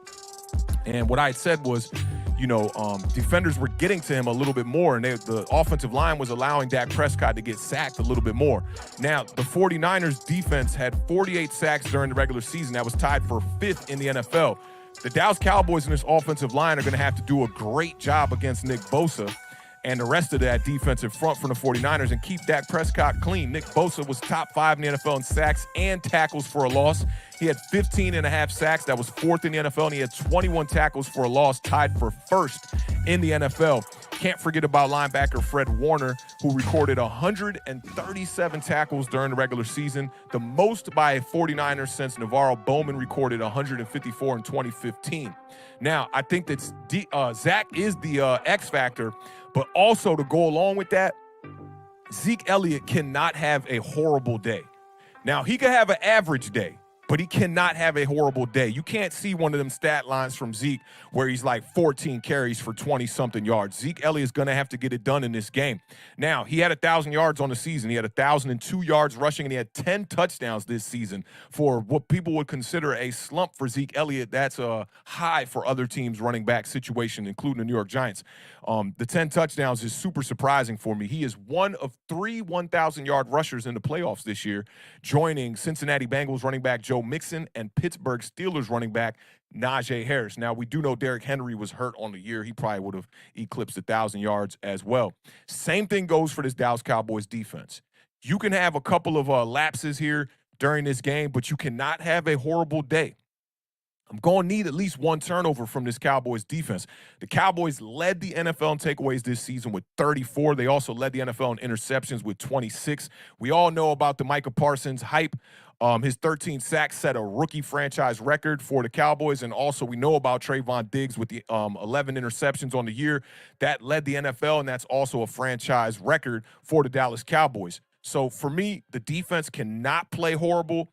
Zeke Elliott or Tony Pollard, I'll throw him in the mix there too. Both of them cannot play horrible. Dak Prescott's going to need a little bit of help from his running game. to get this W against a gritty 49ers team.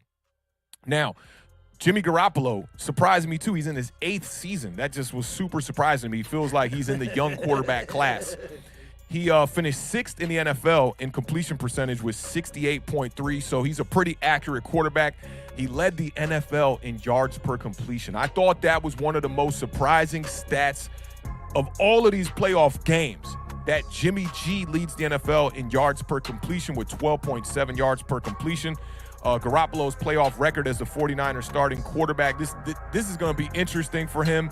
You already know about his Super Bowl run that he had. I want to say he's 2-1 as a 49er in the playoffs. He lost that game in the Super Bowl. That was critical for them. The 49ers also allowed 33 sacks this season. That was tied for the 11th fewest. I think it's going to be important for them to keep him upright. Don't allow this Dallas Cowboys front to get to Jimmy Garoppolo if you want to see the 49ers win this game. And you got to rely on this running game. I've seen that Kyle Shanahan has found multiple ways in multiple seasons to run the rock, and he's going to have to do that in this game. Running back Elijah Mitchell set a franchise record for rushing yards by a rookie this season with 963 yards on the ground. But the big X factor, I left them for last. We all know who the X factor is in this game for both teams. It's going to be Deebo Samuel. Now, Deebo Samuel, he kind of feels like a lot of teams or a lot of media is not talking about him. He's one of the best players, one of the best wide receivers, and I think one of the best Swiss Army knives in the NFL.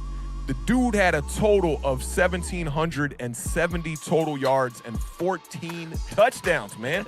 That could be stats for 5 players on the New York Giants. Y'all know what it is, man. This dude's definitely been balling out. He's just the second player in 49ers history to score at least 6 rushing touchdowns, where he had 8, and to have at least 6 receiving touchdowns. He had exactly 6 in a single season. He joins Roger Craig from 1985 as the only 2 players to ever do that in 49ers history. If you can stop Deebo Samuel, the Cowboys are going to win this game. The Cowboys, I want to say, are favored by 3 points in this game. 51 is what I had as the over-under. I don't know if you had that as well. I think that's 51. Very high. I'm going to go with the under as far as that 51, because I think one of these teams is going to have to find a way to dominate. This isn't going to be a game where both teams are high scoring. I think either the Dallas Cowboys and that defensive front are going to find a way to stop the running game from the 49ers, or the Dallas Cowboys are just going to be clicking on all cylinders, especially coming off that game against the Philadelphia Eagles JV last week where they scored over 50 points. If the Dallas Cowboys offense can get CeeDee Lamb and Amari Cooper both completely clicking in this game, I think the San Francisco 49ers actually have no chance. That Cowboys offense is high-powered. I want to see what you got to say about this game, Beard. I have a score written down right here or typed down, but I'm going to see if it's going to need a little bit of alterations, maybe like my suit when I get this body going for your wedding. We're going to see what happens. But let me know what you got in this game, bro. Look, I'm gonna be honest with you. You just completely blew me away. If the Cowboys are the Cowboys, it's going to be crazy, right? I mean, you just said it. There's a great chance that they blow the socks off the San Francisco 49ers. I got to give a big shout out to Jordan M. The helmet behind me is Terry McLaurin, autographed Terry McLaurin, Washington football team helmet. And a big shout out to Dear Angela's Vintage, coming over from Over the Years channel. Appreciate you stopping by and checking us out tonight. Facts. It really means a lot. Appreciate that, Angela. Listen, they talk about Dak, right? Falling off. You know how many interceptions the guy's thrown in the last 4 games? 4. Dude, my man, Dak Prescott. Spike does care. Spike cares. Spike cares. 0 interceptions in his last 4 games. And I think that's the main thing for Dallas. This game is going to rely on what's going on, Bluegrass Picker in the building. Yes, it's sir. going to come down to turnovers. Can the Cowboys not turn the ball over, and can they force turnovers? Because that's what's a big difference is going to be. And what's really interesting is the stat that you brought up about Jimmy G was one I had in the bag. I was like, man, Jimmy G, everybody talk about Jimmy G, but Jimmy G first in the league with 12.7 yards per completion. It's crazy. It's crazy. So, but what's interesting? Dallas is the 4th worst team when it comes to average yards per completion. They allow an average of 11.9 yards per completion. You just took the nugget and dipped it in barbecue sauce, some sweet heat, and some sweet and sour sauce. I like that. So that's where it kind of gets interesting to me because, and then that kind of ties into you talking about the Deebo Samuel situation because, Deebo is number 1 in the National Football League in yards per catch. Yeah, Deebo's on fire. So it's like, and what was the one thing they always talked about Trayvon Diggs when everybody we wanted to all hate on Trayvon Diggs was yards allowed. And it's true. He's given up a good amount of yards. And it's not just him. It's obviously the entire defense. Which I wouldn't expect him to be lined up too much against Deebo Samuel unless, they move him into the slot. But Deebo Samuel does get moved around, so, we'll see that matchup at least a few times, I think, on the day.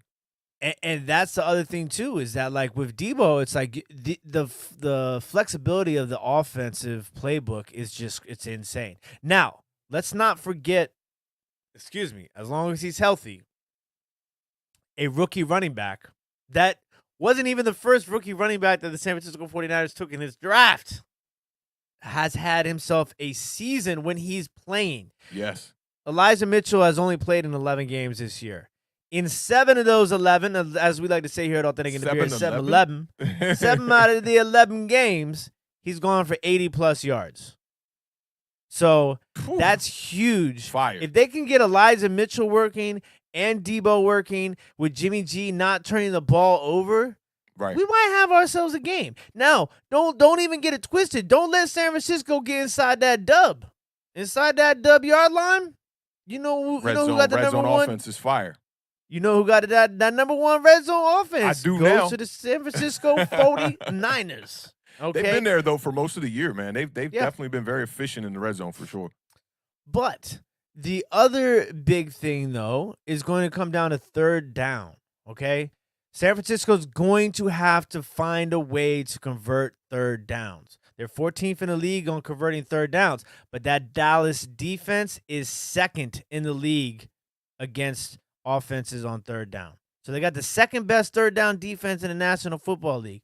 So if they can find a way to stop them on third down and not allow them to convert these first downs to get to the red zone where they're able to enact that number 1 red zone offense, then there's going to be a problem there for San Francisco as well. Now, Dallas, you talked about Nick Bosa, the 15.5 sacks, the 21 tackles for loss. Now, this is where I kind of like start getting into these little right hands, left hand turns, okay? Don't forget about the 4 forced fumbles, all right?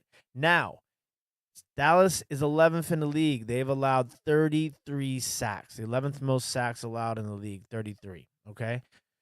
So if you get Nick Bosa around that edge, Dak might not have thrown any interceptions the last 4 games, but the fumbles. Yeah. He has fumbled the ball a few times over that stretch. Nick Bosa comes around the edge, 4 forced fumbles on the year. That could be an issue. That 1 turnover could be the difference in this game. Field position is definitely key, Stephen White. I totally agree with you there. I've gone over this game this game I think might be the most difficult. Yeah. Because it could go 52-21. It reminds Dallas. me, it kind of makes me think that if any team is going to put up a complete dud, it's the 49ers. That's the team that I'm most worried about not kind of like playing to their identity. Mm-hmm. And if the Cowboys can find a way to stop Deebo Samuel, they'll probably have to rely on George Kittle in the passing game. And I think that's going to put a lot of pressure on Jimmy Garoppolo. And I think that's what you want to do if you're the Cowboys defense. You want to try to force Garoppolo to beat you. Absolutely. So this was literally the toughest game for me to pick, I think. Okay, don't pick your score yet. Don't pick your score yet. I want to make one quick announcement to the chat. So I see Waterfly already says, sadly, Dallas 34-17. Let me see everybody's score prediction in the chat real quick. Let's get to this super chat from the homie Tudo one time to give y'all a little bit of time to populate y'all scores, and then we're going to come back to me and the Beard, and we'll give y'all our score predictions here as well. Shout out my homie Tudo, though, man. Tudo! With the $4.99 super chat says, Ciao, Awthentik, New York Giants legends of all times drop by to pay our proper respects. And for all Giants fans around the world, slam all the birds. We slamming. We Accent. What you know about the accent? the boys be boys. I see you with the little Onyx pun. I like it. I like it. Slam all birds to the ground. Yeah, man. Sticky Fingers very slept on as a rapper too. Facts. Man. Oh, man, listen. You tried to get words, but it was just like, wait, it's worse. The way that they come in on that, Joe, like I don't care if it's 2022 or 1997, you play that song, it's the getting lit. place is going to Dare go I say that's crazy. like the old school Annie Up? M.O.P.? Yay, my man. Come on, man. We're already, 100% it is. Nah, shout out to homie Tudo though one time, man. Yes. Y'all know what it is, man. Tudo always supporting Awthentik and The Beard. Been here damn near every show of the 2021 season, holding us down, bro. We definitely appreciate you, man. And yeah, you know what it is, man. Body slam all these bird fans to the ground. You know what it is. We appreciate you pulling up, my guy. Can we get to the other one before we get to the scores? Oh, Tudo's got another one? Yeah. Big shout out to Tudo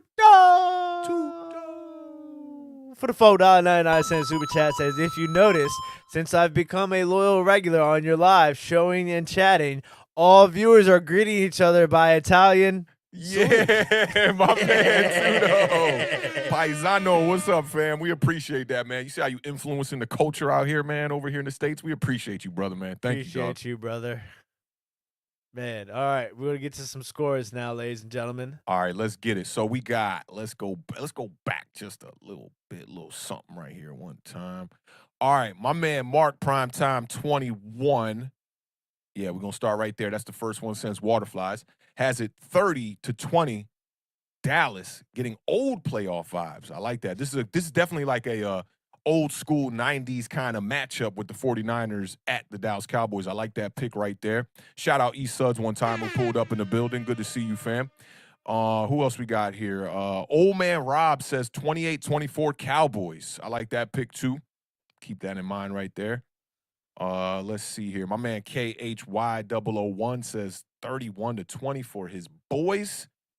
Joe from the Cardinal Rule. Make sure y'all go sub up to Joe over there with the Cardinal Rule. Great content over there about the Arizona Cardinals and during these playoffs. You definitely want to keep in tune with what he's got going on his channel here. He's got the Dallas Cowboys winning this one 31-21. E Suds just pulled up in the building. He's got the 49ers, our first pick for the 49ers, 27-21. Suit shift in the building one time. Appreciate you pulling up, fam. Definitely missed you. 38-12 for the Niners. 4 field goals from the Dallas Cowboys, or maybe a touchdown and a missed extra point and 2 field goals. We'll see how that one goes. Anthony Bluegrass Picker says he's got the Niners 28-17 over the Dallas Cowboys. Mr. Mini Guy's got the Cowboys 28-24. I think that's our second 28-24 pick for the Cowboys. Yep, Mr. Mini Guy and Old Man Rob are in complete agreement here. Let's see. We got Oscar Unrated, who's got the 49ers winning a close one. High scoring, bit of a boat race, 30-28. Stephen White has another boat race for the Cowboys, 34-26. Bluegrass also said Onyx was awesome. That's facts one time. You know what it is. Shout out Fredo Star, Sticky Fingers, and the rest of those guys. I don't know the other 2 guys' names. Didn't get too much limelight. Who else we got here? Who else we got? All right, I think that's all our scores from the chat fam one time. That gives us enough time. Beard, you want me to go first or you want to go first on this one? I'm going to let you go first because I think I know where you're going. I'm going with Stephen White and or not Stephen White. That was Oscar, I believe, and Mr. Mini Guy.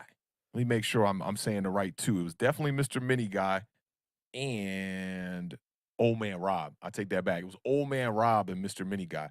I'm going 28-24 Dallas Cowboys, man. I like that pick. That's a solid pick. Let me see if I had that written down in the beginning. I had 29-24 Cowboys written down before the show. I'm going to go 28-24 Cowboys because of Old Man Rob and Mr. Mini Guy's pick. So, yeah, I'm going with the Cowboys on this one in a pretty close game. 4-point win for the Dallas Cowboys. I went back and forth and back on this. Aaliyah vibes, I see. I just don't know. The Cowboys just haven't seen the consistency yet. Let me propose this to you real quick. Okay. Which team could win the game and not play to their capabilities? The Dallas Cowboys. That's why I picked the Dallas Cowboys. And that makes sense. But I am. You don't like the Cowboys. Rarely make the sense. Heart. Here come the heart right here in the pride. No, there's no heart. I just you can't forget his sister's a Dallas Cowboys fan. Okay, you want to know? I'll tell you one quick funny story really fast, okay? I came home last night and to Josie's, and Josie's cousin, he's staying with us while Abuela's in DR. And so I come inside, and it's late, mind you. It's a little past his bedtime, but he was waiting for me to come home. Wait, how old is he? I don't know. That's a good question. He's younger than AJ. Younger than AJ, okay. Yeah. Okay, and so well, for the viewers, give us that younger than. So he's single digits, like late single digits. Single digits. You never heard nobody refer to an 8-year-old late to mid single digits. Late to mid single digits. He's having a mid elementary crisis. Yeah, so he comes running out the room. He's like, Tim, let me show you something. I'm like, all right. And so he comes in and he pulls out Ezekiel Elliott, because his birthday just passed a couple days ago. He pulls out an Ezekiel Elliott T-shirt. I said, "Oh, come you didn't on, like that. man! You didn't like that." I said, "Who gave you that, Vanessa?" Because their other cousin, she's a Cowboys fan, Vanessa, and he said, "No, Josie gave it to me." I said, "Ah!" I said, "Look, it's okay. I mean, if this is what you wanted, if it makes you happy, I'm not going to tell you who to root for. You root for who you want, and he wants to root for the Cowboys." So, on that note, I'm picking the San Francisco 49ers to win by a final score of 24-23. 20 what to 23? I was reading something in the chat here. 20. You look like me just now. Yeah, I was reading something in the chat here that kind of struck me. 24-23. San Francisco 49ers. 24-23. That's a close game, man. It is. That's a really, really close game. Shout out Cole Mack one time. He says he's got Dallas 34-23 and have a weird feeling there will be a special teams touchdown. That's a Beard feeling right there. Beard be like, I got a feeling. I got a feeling. And shout out Waterfly. He said he saw Onyx in Norfolk, Virginia. Man. Yeah, big shout out to Tudo. 9999 cents super chat. Says, you should know every time you have a live show, all our athletic trainers and seminar creators are glued on to their iPhones and their laptops to take all notes they can. They should pay you for all the nuggets. Shout out Tudo, man. Appreciate you recognizing the nuggets, my G. I appreciate that. And listen, remember, guys, I have picked Dallas on multiple occasions throughout this year to win football games. You know, Maria's a Cowboys fan, too. You let her down with that 49ers pick, bro. Don't worry. I'll take care of him, Maria. I'll take care of him. Don't worry. I'll take care of him. Beard, make the bet. $20 for Waterfly. Nah. I'm not making no first-round bets. I got to see first-round playoff football, and then we'll get into some more bets. KHY001 says, come on, Beard. Word up. Is this another from Tudo, man? My man. It is. Big shout out to Tudo for the $4.99 super chat. Says, we all truly appreciate your show, but everyone's requesting Brandon to change his ugly yellow hat, please. Everyone's eyes are hurting hard. There you go. Yeah, flip it around a little bit, switch it up on him. There you go, buddy. It's not yellow anymore. It's blue and yellow. It's like blue and gold. I like showing the Notre Dame, over that, kind of giving us the Washington football team vibes when it's backwards. For sure, my G. We go see. Yeah, Suchik says the Cowboys are frauds. Whew. Name one good team that they beat this season. I got you right here, right off the top. Los Angeles Chargers. I got to give a big shout out to BB Jones, because if it wasn't for BB Jones, the Dora the Explorer would have never came to life. That's facts. So shout out BB Jones. Listen, if the Cowboys can win this game and they will fully, because listen, I'm like 79.63% Cowboys believer in what they can do this season. Yeah. but I need one playoff game just Hey, to Sucha see it said for name sure. 3. After he said name 1, he said name 3. I like that. I can't name 3 for you, I don't think. Yeah, for them or for the Philadelphia Eagles, to be honest. Does it have to be off the? Yeah, the Chargers ain't make the playoffs. I know they didn't make the playoffs, Oscar, but they're a good team, man. They were a solid team, a tough team to beat for sure. Winning record, I'll give them that. And I can't name any other good teams off the top of my head. Yeah, because they lost to the Cardinals. That was their good team that they played down the Lost stretch. to Tampa Bay. Lost to Tampa Bay to open the season. Who else did they lose? I mean, they finished 12-5. They took care of business, man. Why y'all in the chat hating? Oh, KHY says add the Patriots. Did they beat the Patriots? They did beat the Patriots. The Cowboys beat the Patriots, one, so that's a good team. Yeah, so that's it. I really can't come up with too many off the top of the head, but the Cowboys took care of business, man. 12 wins, and you got to give Suchiv one of these real quick. This is gonna be. Hold on, I need it to be enthusiastic. I can't have it like $9.99. No. I'm a good right. Full this is gonna be the last one. This probably be the last one. We might see. We might see. We never know. Never say never. But I'm gonna give it to you because we love you, Suchess. But that's a lot. That's more than the normal. All right. Like you've added decimal points. You've added nines. Like there's all types of. Yeah. Them decimal points in the wrong place. In the wrong place. Like this look like the algorithm. All right. No, this looked like how much you get paid per stream, like 0.9999. This the Matrix right here. Am I gonna end up in the Matrix if I say this the whole way? Right? All right, we're gonna give it a little shot.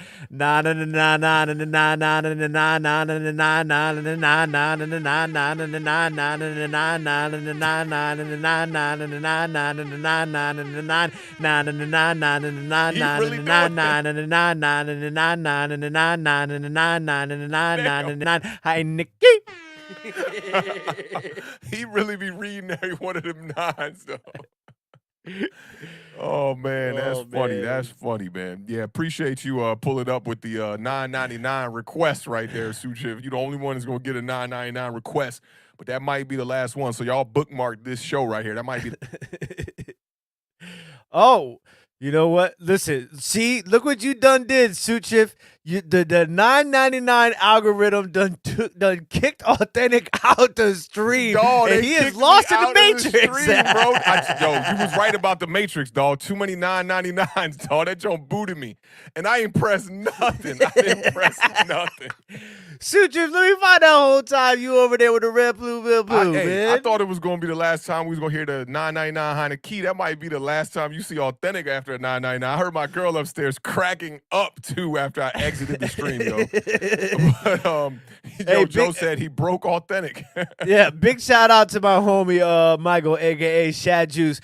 If y'all don't know, Shad Juice got one of the dopest YouTube channels when it comes to reselling stuff. This dude finds the craziest video game stuff you'll ever see. And he's a big Bengals fan. So shout out to you. I did pick the Bengals to win. You missed it. It was the first game we did tonight, but big shout out to my man Shad Juice. He did pick the Bengals. You. I picked against them Bengals and went with the Raiders. We're gonna see how that one goes, man. So that was classic. We can pretty much wrap up this 49ers Cowboys matchup. This should be a really good one, man. Sunday at 4:30 p.m. I think everybody's going to be tuned into this one, man. You already know the TV ratings be skyrocketing for America's team and whatnot. Yeah. And this should be a really good old school kind of a matchup, man. We'll see if the 49ers are able to run the ball and be effective with Deebo Samuel as the X factor. We shall see, man. But I'm picking the Cowboys. The Beard is picking the 49ers in a 1-point game. I picked the Cowboys to win this one by 4 points. I had 5 points down, but switched it up. Shout out old man Rob one time and Mr. Mini Guy for making me lean 1 point down on the pick. All right, so we got, 2 more games? Yo, I started the day working on my Pittsburgh Steelers notes, and I wrote an essay for the Pittsburgh Steelers game. I got so much for this Pittsburgh Steelers game. And let me pull this up one time here, man. Like, I don't know what happened with StreamYard. They trying to get rid of me over here one time. And we got one more super chat from the homie. Tuto! For the $4.99 super chat, says every struggle and every game's shaped me to the player I am today. I'm thankful for all impossible games to clutch and win. They always make me left side stronger. Stronger. Congratulations, Tudo! Appreciate you, brother. Guy, we definitely appreciate you, Tudo. You know what it is. My man, Coach Jameson Taylor, still in the building. Probably going to be the last one here. First one here, like the quarterback would be. Shout out my guy, Jameson, one time. Y'all know what it is, man. Let's get to this next game. Shout out to the graphics department one more time. Because the graphics department, they slayed this next game with the Pittsburgh Steelers and Kansas City Chiefs. The Pittsburgh Steelers and the Kansas City Chiefs will face off this weekend with kickoff set for 8:15 p.m. on Sunday Night Football. The Steelers just barely squeaked their way into the playoffs this season, beating the Ravens in overtime in Week 18 and praying that the Raiders and Chargers game did not end in a tie. Luckily for them, it didn't, and they'll get at least one more week out of Ben Roethlisberger. Big Ben. The Pittsburgh offense has not been fantastic this season. They've scored more than 21 points just 7 times and scored over 30 points just 1 time this season. The unit is ranked 21st in the NFL, but their defense is solid and helped carry them to a 9-7-1 record. The Chiefs are the Chiefs. This team has ran the AFC for the last 3 seasons. Despite a shaky offensive start at the beginning of the year, this defense stepped up, and now Patrick Mahomes and the offense are coming on strong. Kansas City finished the year at the top of the AFC West with a 12-5 record and the 4th best offense in the NFL. Over the last 5 weeks, they are averaging just over 35 points per game and have scored less than 30 points only 1 time in that span. That stretch includes a 36-10 win over the Pittsburgh Steelers just 3 weeks ago. The spread opened at 12.5 for the Kansas City Chiefs. My computer's doing some crazy jumping over here. Let me get back down to that game. And the over-under for this game is 46.5. Chiefs offense, their lows are some teams' highs. They had a slow start with question marks at the quarterback position with Patrick Mahomes and his ability to take care of the ball, because he was definitely turning the ball over heavy in the first half of the season. But Patrick Mahomes has definitely got things on track for his Kansas City Chiefs. He finished the regular season with 436 completions. That's 3rd in the NFL. He finished with 4,839 passing yards. That's 4th in the NFL, and 37 passing touchdowns, tied for 4th in the NFL. The Beard, what you got on this game? I think they're the mind of the chat is in the gutter with this graphic from the graphic department. So you guys are. What'd they say? What'd they say? Fill me in. I was doing the intro. So Carter Rule says the graphics might want to think this one. It looks a little graphic, and then Word comes back and says, what did he say? He said, didn't even cross my mind till I read your comment, Joe. Oh, you guys. Y'all wilding in the chat one time. Where it says Beard is tired. Listen, this game, that beat down that the Steelers gave let's go back to this chat description of this right here. I think we might need a little bit more of a heart shape over there on the left side of the Philadelphia, of the Pittsburgh Steelers logo, just a little bit. And it might be a little bit too pointy on the Kansas City Chiefs logo. Because, man, that would make a crazy graphic. If you know what I'm saying. Shout out to the graphics department and the filthy minds of our fam in the chat one time. We appreciate y'all pulling up. That's the second one. You know, they talked about the porn music on the intro for the second game, and now I don't even want to. If you don't get it, if you just don't get it, and if you know, you know. Woo! All right, so listen, the Kansas City Chiefs. I don't know what the situation is with the running back room. CEH supposed to be, coming back. He practiced, I think, on Wednesday and then didn't practice on Thursday.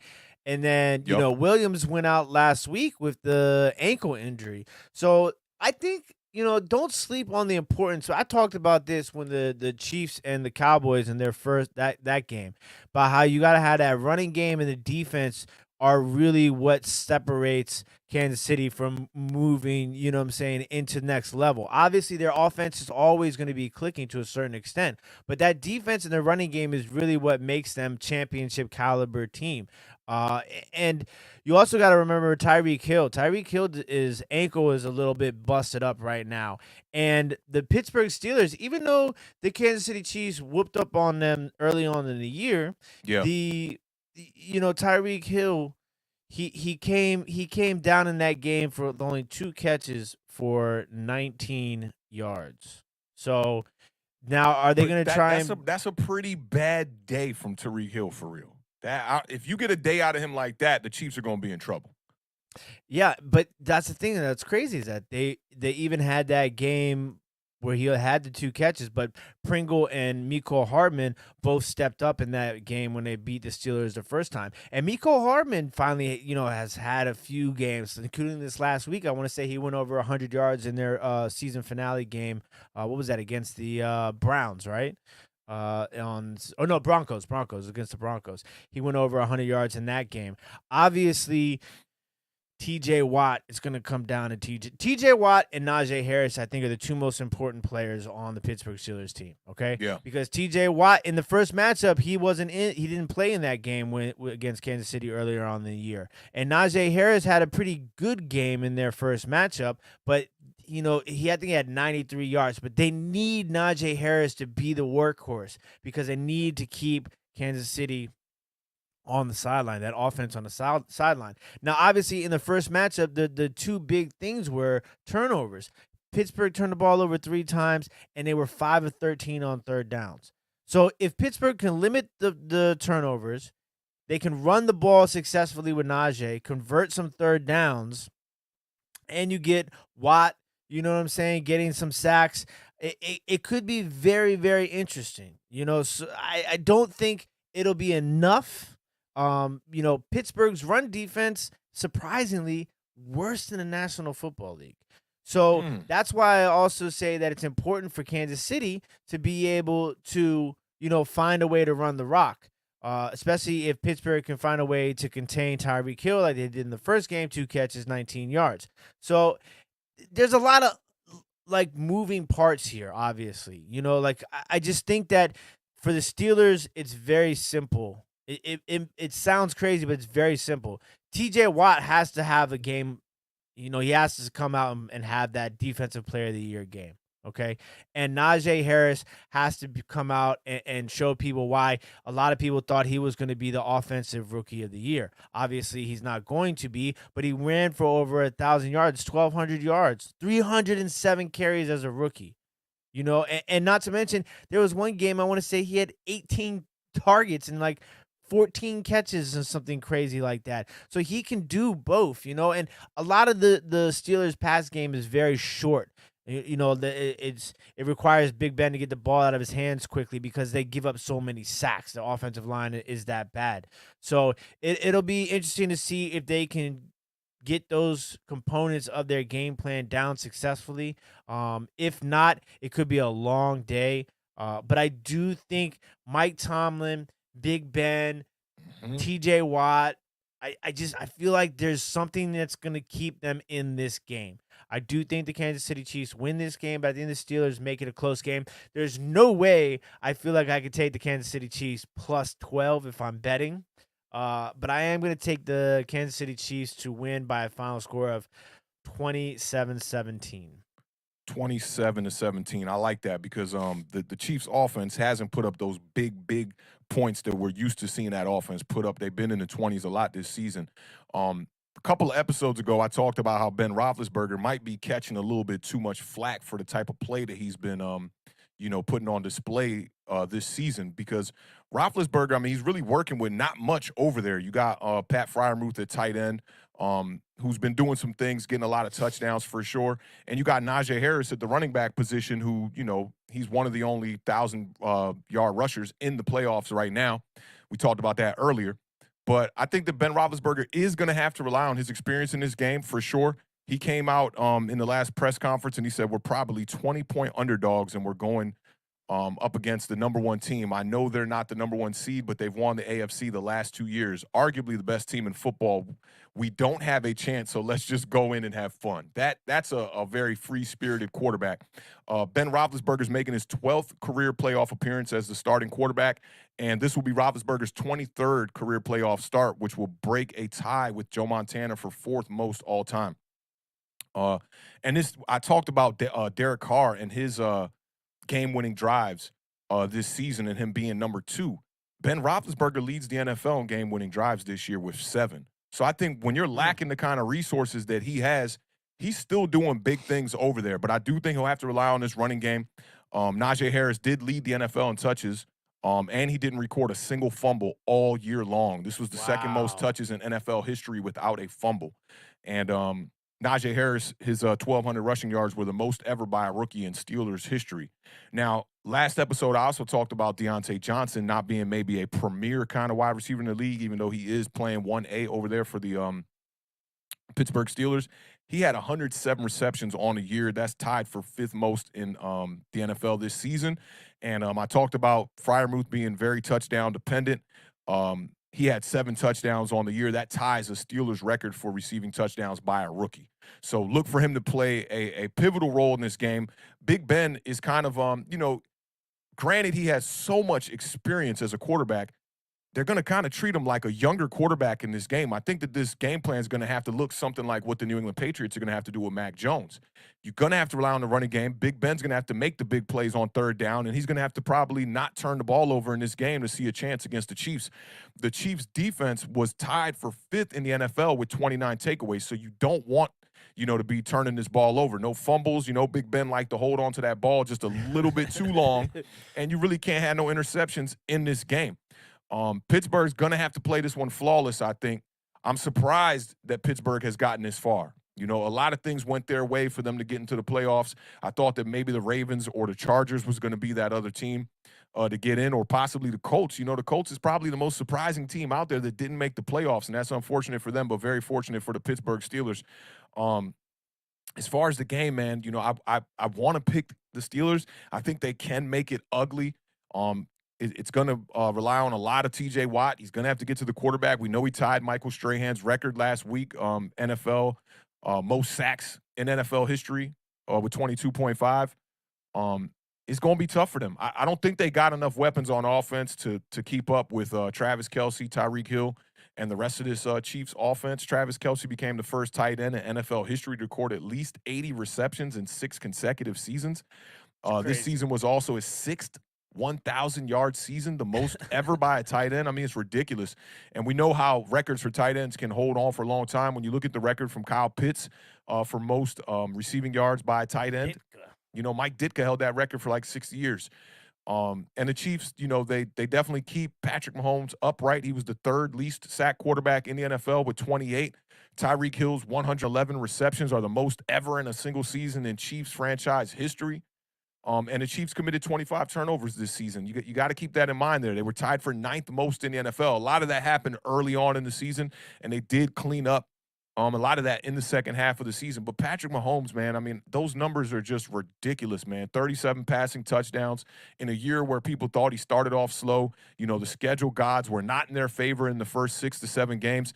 I think Patrick Mahomes is going to go out here and show you why he is the number 1 prospect as far as quarterbacks go. When you look at all the young quarterbacks, there's a lot of young talent out there. Joe Burrow, Justin Herbert, you got Josh Allen, you got all these guys. I don't think any of them can see eye to eye with a guy like Patrick Mahomes, man. His first couple of years in the NFL have just been completely ridiculous. And for that's the reason why I got to go with the Chiefs in this game. I think the Steelers have a chance and they can possibly win this game. I do think they cover the 12 or the 12.5 or whatever it is. 46.5, I'm going to take the over. But I got the Chiefs in the game. Similar to what your score was here, I'm going to go 30-17 in favor of the Kansas City Chiefs in this one. So it's crazy is when you talked about the Ben Roethlisberger 7 game-leading game-winning drives. Game-winning drives. That means they did the only other wins outside of those are 2 other wins. Right. Every other win was reliant on him getting a game-winning drive, which That's crazy. you know, that shows you what kind of clutch quarterback, you know, Roethlisberger is and what he has been through his career, man. You know, it wouldn't be a bad thing to see him go on a playoff run. So as much as I think the Chiefs are going to win this game, it's not going to hurt me either way if the Steelers do win this game. I think Mike Tomlin is one of the most respected coaches in the NFL. Can't forget about all the BS he was going through at the beginning of the year, being questioned if he was going to go coach for a college team and all that. You know what I mean? And I love his answer at that. He's like, I don't see y'all asking these coaches those kind of questions. You're not asking Pete Carroll if he's going back. And I think that makes a lot of sense for a guy who is not only one of the better coaches in the NFL, but he's with a franchise that has predominantly had great coaches over there, and one of the franchises with the fewest amount of coaches in franchise history. They've never really had big problems with the Pittsburgh Steelers at the coaching position. Never. And I think that speaks volumes on the owner and the front office over there. Absolutely. So, like I said, man, this one's not going to hurt me either way. You know, I think the Chiefs will win this one, but the Steelers could hang. We'll see. You know, they were out last playoffs versus the Cleveland Browns in a game where the Cleveland Browns scored over like 30 points in the first quarter, and the Pittsburgh Steelers were still in it at the end of that game. Ben Roethlisberger throwing over 500 yards in that game. So it's not going to surprise me if he goes out here and does everything he can possibly do to keep the Steelers close.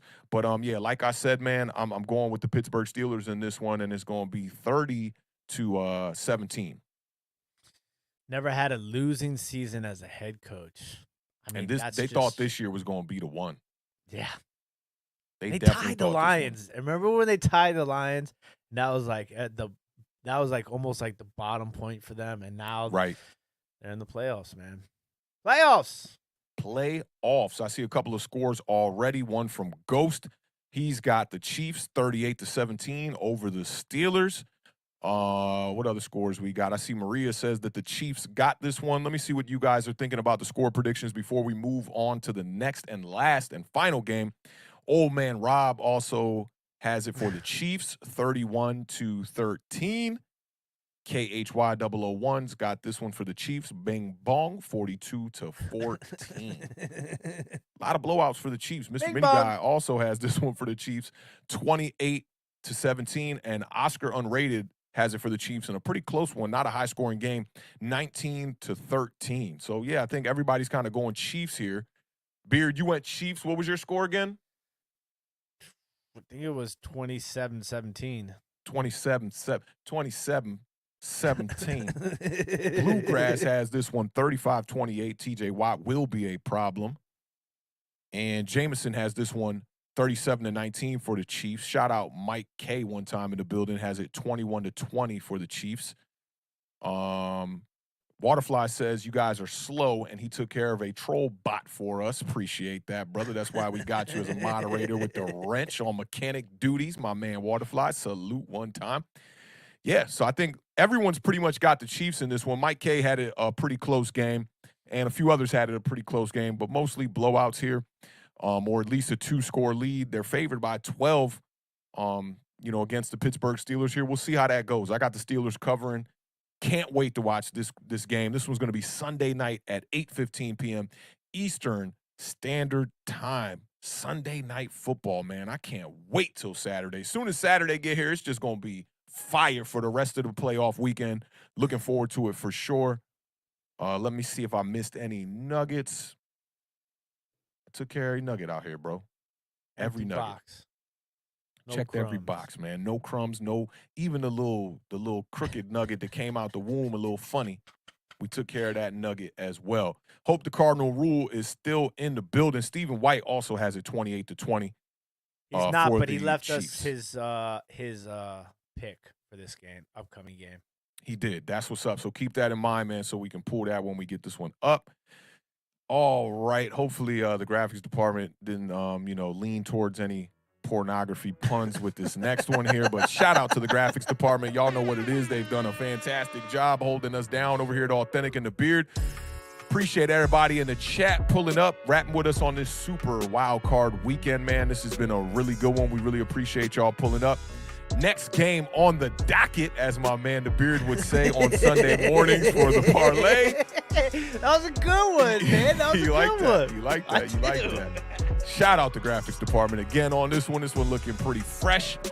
Kyler Murray and the Arizona Cardinals go further west to take on Matthew Stafford and the Los Angeles Rams. The Cardinals are 4-point underdogs. And yes, this is the first playoff game for Arizona Cardinals quarterback Kyler Murray. And yes, the Cardinals did crawl into the playoffs after losing 4 of their past 5 games. That one win coming against the Dallas Cowboys, I believe. However, the Cardinals did defeat the Rams 37-20 at SoFi Stadium back in Week 3, and the Rams are coming into the playoffs after a Week 18 loss to the San Francisco 49ers in a game that they surely should have won, up 17-3 at the half. The Rams have beat the Cardinals. Listen to this. The Rams have beat the Cardinals 9 of the last 10 times these two teams have squared off. Kickoff is Monday night at 8:15 p.m. Like I said, the Rams are favored by 4 points. The over-under is 49. Now, couple little nuggets about these two teams entering this game. Every Rams-Cardinals game since 2017 has been decided by 7 or more points. So these games normally are not close. The Rams are 9-1 against the Cardinals in that same 5-year span, absolutely owning Arizona since Sean McVay took over as head coach in 2017. Prior to this year, the Cardinals hadn't finished with a winning record in over 5 years. It's been since 2015 since they finished with a winning record, which is kind of crazy because they fell apart last year, I guess, and didn't end the year with a winning record. They've only played 10 primetime games since 2017, which is tied for the 6th fewest of any team in the NFL. In those games, the Arizona Cardinals are just 2-8, including an 0-3 record in primetime games this season. These teams are a bit similar. Both offenses have top-notch weapons, man. The only other couple offenses I put out there with these two is the Minnesota Vikings, who have hella weapons over there for Kirk Cousins, and the Dallas Cowboys, possibly the Buccaneers. Maybe I'm missing 1 or 2 here.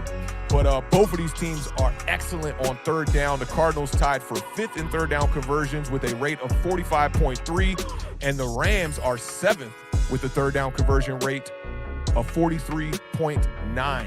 Kyler Murray is on a bit of a slump in these last 5 games. He has not thrown more than 2 touchdown passes in a game since Week 7. But his 69.2 completion percentage is a franchise record. He finished the year with 333 completions on 481 attempts, 3,787 passing yards, 24 passing touchdowns, 10 interceptions, 432 rushing yards, and 5 rushing touchdowns. Monday marks Murray's first career playoff start, and the Arizona Cardinals have averaged 373.6 yards per game. That's 8th in total offense in the NFL. I do think that Kyler Murray's going to need a lot of help in this game. You don't want to see him running around like a chicken with his head cut off, running around for his life. So you're definitely going to have to keep him upright in this game. I think James Conner's going to have to show up big in this game. James Conner has 15 rushing touchdowns. That's tied for 2nd most in the NFL, and he's got 18 total touchdowns on the season. That's 3rd in the NFL right now. He had 752 rushing yards in 15 games, which is pretty solid. I thought this was one of the more interesting stats here, though. Chase Edmonds, who only has 2 rushing touchdowns on the season, he averages 5.1 yards per carry. He also had 592 rushing yards on the year. He had 140 less yards than James Conner with half the attempts. James Conner had 202 attempts, which had him end the year with the 752 rushing yards. Chase Edmonds, only 116 attempts to then only have 140 yards less rushing than James Conner. I think that's a feat right there, man. Chase Edmonds has definitely been playing great ball, and in relief for James Conner when he was out of the lineup, and definitely got us to a fantasy Super Bowl for sure. And another surprising stat from the Arizona Cardinals is Christian Kirk leading them in receiving. 77 receptions on 103 targets, 982 yards, and 5 touchdowns. He averaged more yards per game than DeAndre Hopkins did. I think that's a great follow-up for Christian Kirk, who, previous has been pretty average, not really stepped up in those bright moments. And A.J. Green, outside of that blunder that he had on the fade route to win the game where he was blocking, he's had a pretty decent year too. 54 receptions on the year, 92 targets, 848 yards. Those two guys, man, they've really made up for the absence of D-Hop all year long. A.J. Green also had 3 touchdowns in 16 games.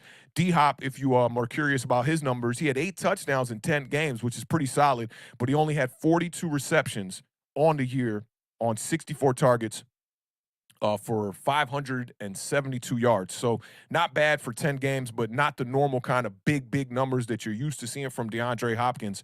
But on the offensive side of the ball for the Rams, who I think have the better set of weapons in this game, this is the first season for Matthew Stafford with LA, but it's his 13th season overall, so he is what some would consider a OG in this NFL game. He had 4,886 passing yards on the season. That ranks top 3 for him in passing yards, and he was second in passing touchdowns with 41 touchdowns. Matthew Stafford is 0-3 in the playoffs, all those happening with the Detroit Lions. But Stafford did lead the league in interceptions this year, which is very surprising, including 7 over his past 3 starts. The Rams scoring offense is tied 7th overall in the NFL. A lot of that largely in part due to Cooper Kupp, man, who just balled out this whole entire season. He led the league in receiving yards, receptions, and receiving touchdowns. He also has 90-plus receiving yards in his last 13 games. That's an NFL record. Cooper Kupp averages 114.5 yards per game. 846 of his 1,940 receiving yards came after the catch, man. So this guy, straight up yak monster, and they were targeting this guy. Find me a wide receiver who had more than 191 targets in a season. I don't know how they targeted this guy. It just doesn't sound real. It don't even sound real, man. They targeted this guy almost 200 times. I hope I didn't steal the whole 20 box of nuggets from you, but Van Jefferson has had a pretty good game, a pretty good season here too. I'm talking about not stealing nuggets while I'm still just grabbing them off your plate, stealing them right here. Van Jefferson, 50 catches on the year, man. And this reminds me of that clip that I had posted on my Twitter a couple weeks back, man, where Van Jefferson went up to his coach after scoring a touchdown and was just like, man, I like when you, instill that kind of confidence in me. That makes me a better player. In a very heartfelt moment between him and Sean McVay. He had 89 targets this year, so he didn't even get half of the targets that Cooper Kupp got, which is ridiculous. But he had 6 touchdowns on the season, 802 yards. And Sony Michel, man, Sony Michel was a guy who was available on damn near every fantasy league out there throughout all of the season. And the last couple of weeks, man, he's just turned things up, man. What a great acquisition. What a great pickup from them. And I think people, when they picked up Sony Michel from the Patriots, people knew it was going to be important. But then you saw the season, and Darrell Henderson was the guy. Then Darrell Henderson ends up going on IR with the MCL sprain. Darrell Henderson was doing some damage, too. He had 688 yards in 12 games. But Sony Michel, man, 845 yards. He's got 5 total touchdowns on the season in relief for Darrell Henderson on 208 carries. I thought, that's one of the better running backs who filled in for a guy who went down. And I'm looking for OBJ to do his thing in this game as well, too. He's got 5 touchdowns in 8 games, 11.3 yards per catch, 27 receptions on 48 targets. I'd like to see those receptions get up a little bit higher. You kind of see Matthew Stafford kind of forcing the ball to OBJ a little bit. And you also got to talk about Tyler Higbee, who's came on late here, too.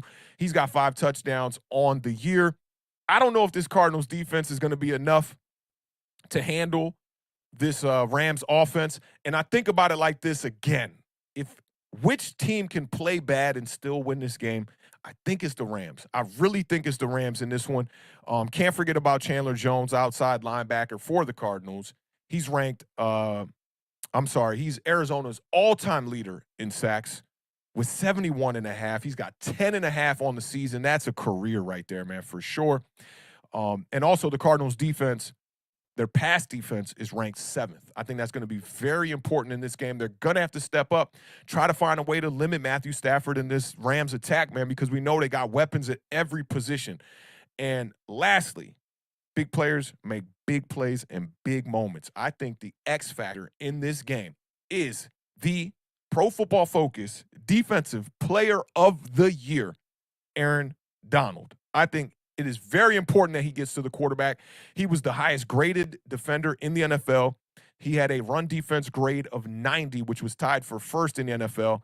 And he had a pass rush grade of 92.7, number one for all interior defensive linemen in the entire NFL. It's going to be up to him to make a couple of plays in this game, whether it be get to the quarterback or just get some pressure on the quarterback. Jalen Ramsey, who was in a fight with his secondary teammate just a couple weeks ago, Taylor Rapp, both of them got 4 interceptions on the year. So don't look at Taylor Rapp like no slouch. I think this game's going to come down to a couple of big plays made by the Rams defense. Matthew Stafford, we got to keep this clean, man. Cannot throw more than 1 interception in this game. You're going to have to keep it clean, man. Can't turn the ball over.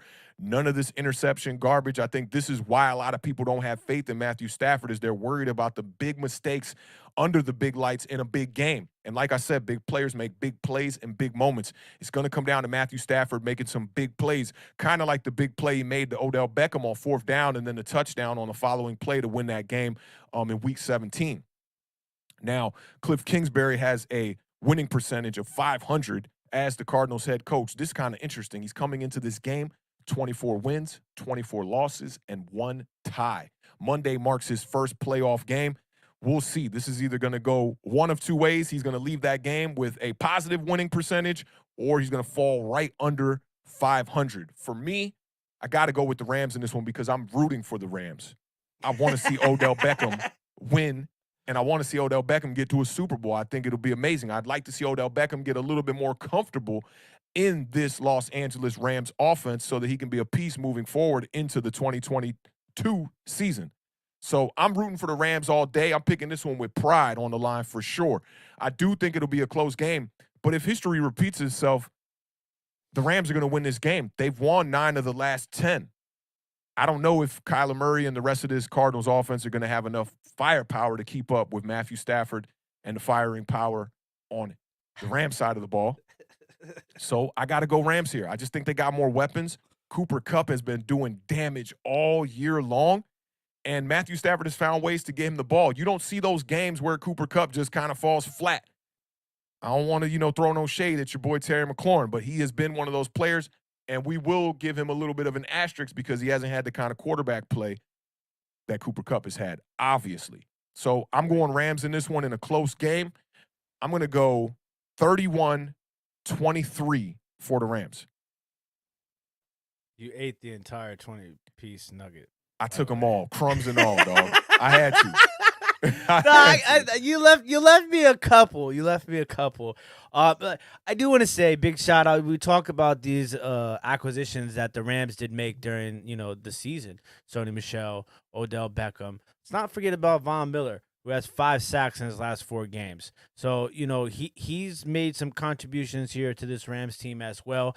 Obviously, for the Cardinals, you talked about Chandler Jones, another name that not just you, but I'm sure most of the people in the chat will be familiar with that's going to play an important role in this game for the Arizona Cardinals is none other than Mr. Marcus Golden.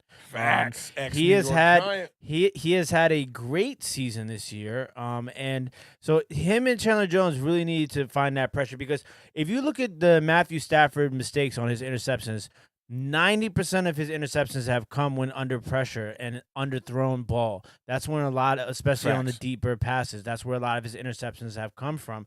So I think that for the Cardinals defensively, Chandler, obviously, I talk about the funny story here at Awthentik and The Beard, and I say, one of the most underrated defensive players in the National Football League, Mr. Buda Baker. Authentic laughed at me for quite a bit after. Oh, yeah, that was funny because Buda Baker on fire.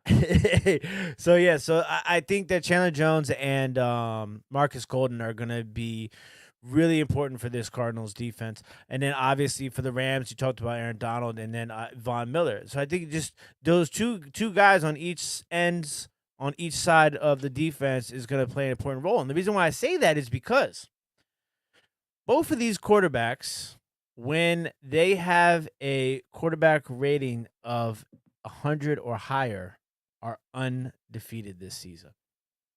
So whichever one of these quarterbacks can be affected by those 2 defensive players and drop their rating down below 100, that means their team's going to lose. And obviously, it could go either way in this sort of matchup. And then I just think that, the Connor and Edmonds situation is going to play a big role offensively for the Cardinals.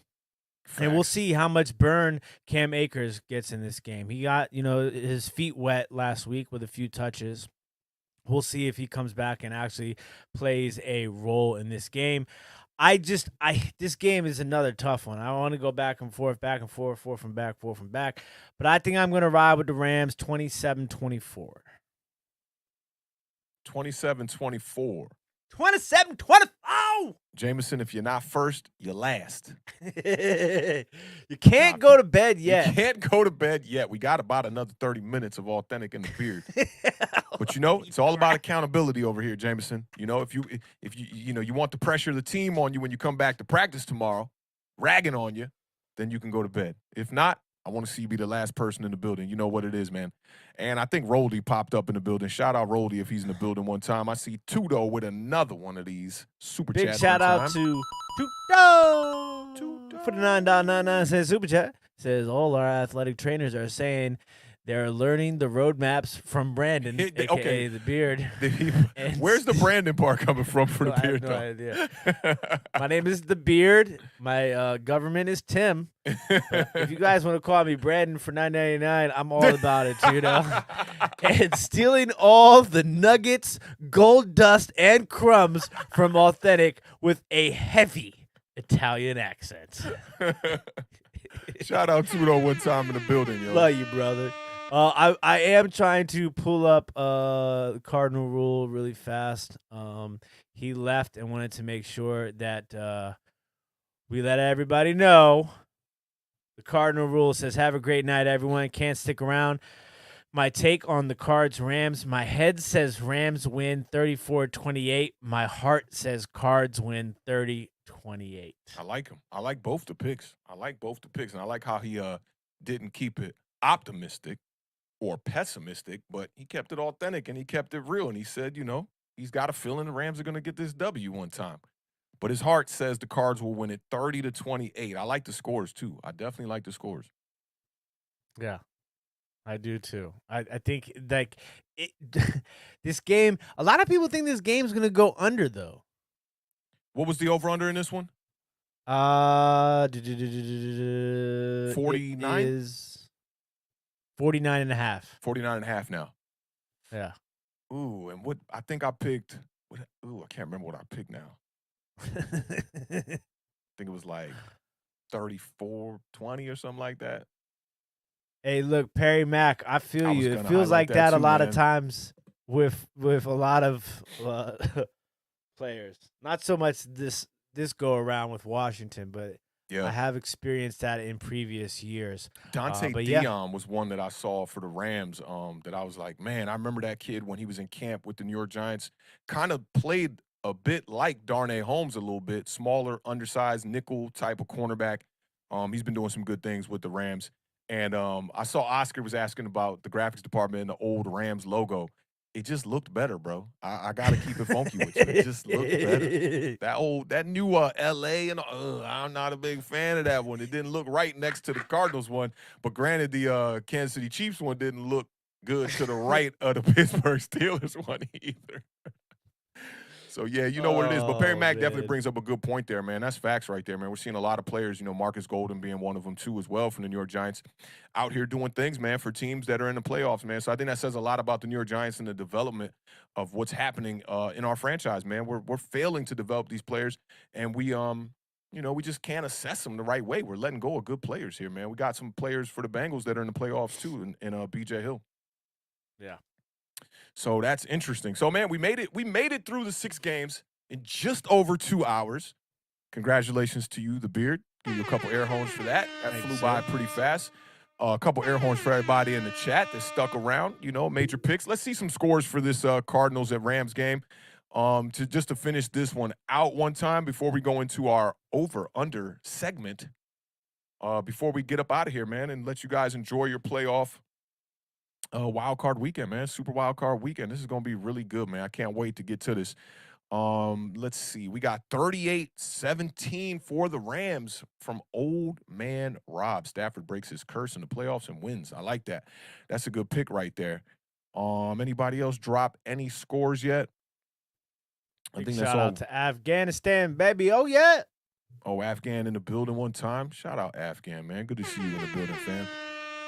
All right, man. So, Stephen White gives us one last-minute score here. 27-23 Rams. It's really not going to surprise me if the Cardinals win. I don't know why. It's just not going to surprise me. And Tudo says, New York Giants 11-6 next season with the bicep. Shout out to my homie G Nation, who literally had like a running joke the whole year, man. 11-6 New York Giants. Even when we had 6 losses on the books, he still thought we were gonna go 11-6. Shout out Tudo. I hope that's the case. Y'all know my opinion right now as far as the New York Giants. I want them to go out there and get the quarterback so that we can have a quarterback not be thrusted in to start as a rookie first season. I'd like to see Daniel Jones come back and see if Daniel Jones can see some success in this offense for one last chance while we draft a rookie and see how that goes, man. Yeah, Bluegrass also has it 28-17 for the Rams with a big game coming from Cooper Kupp.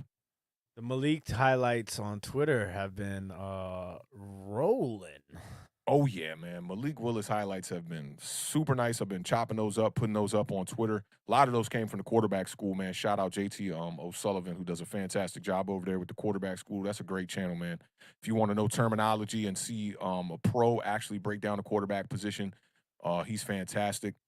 Let me see. I think my man KHY said he had a score prediction earlier in the chat. Let me see if I can't find that one real quick. 001. 001. He has it 30-24. Redbirds, Matthew with game-sealing interception. That will be crucial, and that would not yield well for Matthew Stafford for the rest of these playoffs. Perry Max got it 31-27 in favor of the Rams. Mr. Mini Guy has it 38-21 in favor of the Rams.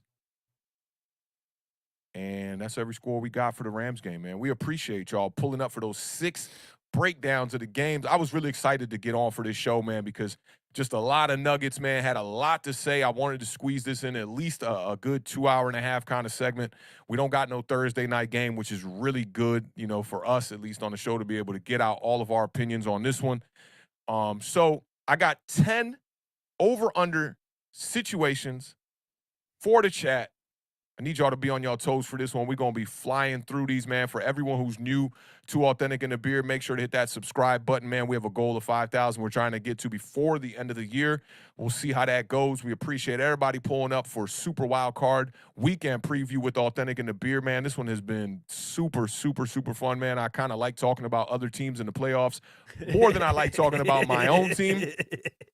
This has been really good. It's not as depressing, right? It's not as depressing, for sure, man. You know, you got some good teams out here. I think these are going to be some fantastic matchups. And we got 3 games to start off the Wild Card Weekend. And we get some Monday Night Football, man. I'm super hype about that, man. This should be really good. All right, so. Big shout out to Word. $1.99 super chat says, great stream, fellas. Biceps. We're not done yet. Don't go anywhere. Ain't done yet. It's time for Over Under. Over, under. We're going to do this one a little bit differently than we do on the Giant Overreaction. These are not going to be overreaction vibes. We're going to put up stats on the screen that we want to know if you're taking the over or the under on the statistic that we put up on the screen to make things a little bit simple. If you are taking the over, let's see some O's in the chat. If you are taking the under, let's see some U's in the chat. And if you need to take the push, possibly, let's see those hand emojis or a P in the chat. The Beard, you ready? Yes, sir. You know I love this. This right up my lane. Let's go. All right. Without further ado, we are going to get into the over-under section of Awthentik and The Beard. Like I said before, make sure to hit that subscribe button if you have not subscribed yet. That's The Beard. Or that's The Beard. That Beard. I'm Awthentik. Y'all know what it is. Check us out on Twitter. I am at Awthentik on Twitter. The Beard is at Tim Walk on Water. 2, the number 2 after Tim Walk on Water. He's been walking on water since he came out of the womb, and he was walking on water in the womb. Shout out to my Dukes one time. Hope she's around and doing well. All right, from the top, let's see how this one is going to go. I got Jamar Chase, over 85 receiving yards versus the Raiders. The chat, let me know how y'all going in this one. We'll get a Beard a little bit of time to think about this one. Is Jamar Chase going to go over 85 receiving yards, or are you going to take the under? Chat, let's see them roll in. I'll tell you where I am at on this one right off the bat. I'm taking the over. I think Jamar Chase is a player who is defined by swag.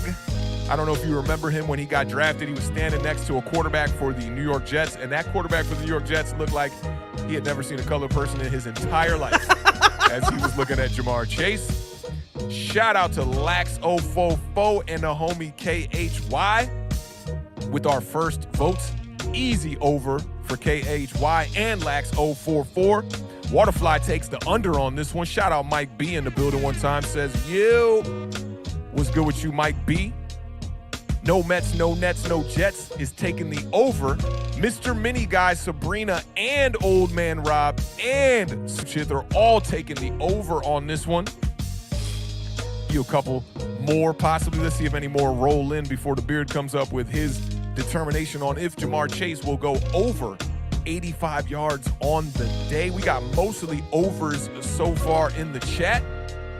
Word said, let's do this. I'm waiting on his vote for this one. Mike K takes the over as well, along with Nikki. Shout out Nikki in the building one time with the Flame Tiger vibes on the profile picture. Also takes the over. And Waterfly said it's going to be 83 yards, just under. Bluegrass Picker takes the over 85 yards one time. And before we get into the Beers pick on this one, let's take this super chat from Tudo. For the $9.99 super chat, I'm known as the Smiling Assassin because I always look happy and hyped before any games, despite of any opposition. And coach asks me why the F I'm smiling for, and I always tell him, just watch me. Watch me. Watch I like that. me. I like that. Shout out to homie Tudo one time, man. The This is definition a of trap. accountability. This is a trap over under. It is. It definitely is, man. Appreciate you Because pulling up with that super chat, Tudo. You know what it is, Facts, fam. Tudo. Because, listen, if you look at the track record for Jamar Chase, he has, I want to say he probably has more games under 85 than he does over 85. You want those numbers right now?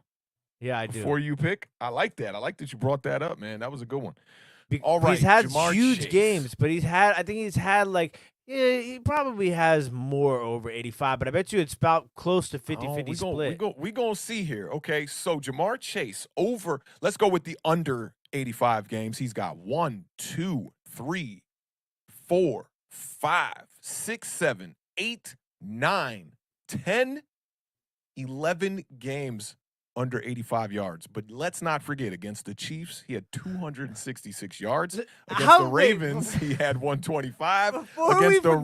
Against the Ravens again, he had 201. And against the Packers, he had 159. And let's not forget, opening day against the Vikings, 5 catches for 101 yards. How do you have 11 games under 85 yards receiving and end the season with over 1,400 receiving yards? Ridiculous. That's insane. Those are some big games, man. That's why really I say big that's a games. trap number, because he can have a game where he goes for 200 yards, but he has 11 games where he's gone under 85.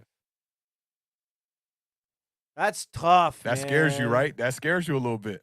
I'm gonna take the. Listen, big game. He's got to make a big play. I'm going to take the over. I like that. I like that you took the over on this one. 83 or under, $20 from Waterfly. No bets in the first round of the playoffs, Waterfly. Hey, Waterfly out here trying to get to the bag early. Shout out Waterfly one time in the building. Okay, man, so we got the first one out the way. That's in the Bengals versus Raiders game, or I'm sorry, Raiders at Bengals. And let's get to this next one. Oh, before we move on, let's go fun fact from MJ23. Joe Mixon has played the Raiders 3 times since 2018. In all 3 games, he's had 100-plus yards and 1 to 2 touchdowns. Great fun fact. Appreciate you pulling up with that one, MJ23. That's a great little nugget right there to add to that game for us for sure. All right, the next one for the fam in the chat and the Beard. Josh Allen over 250 yards passing versus the New England Patriots.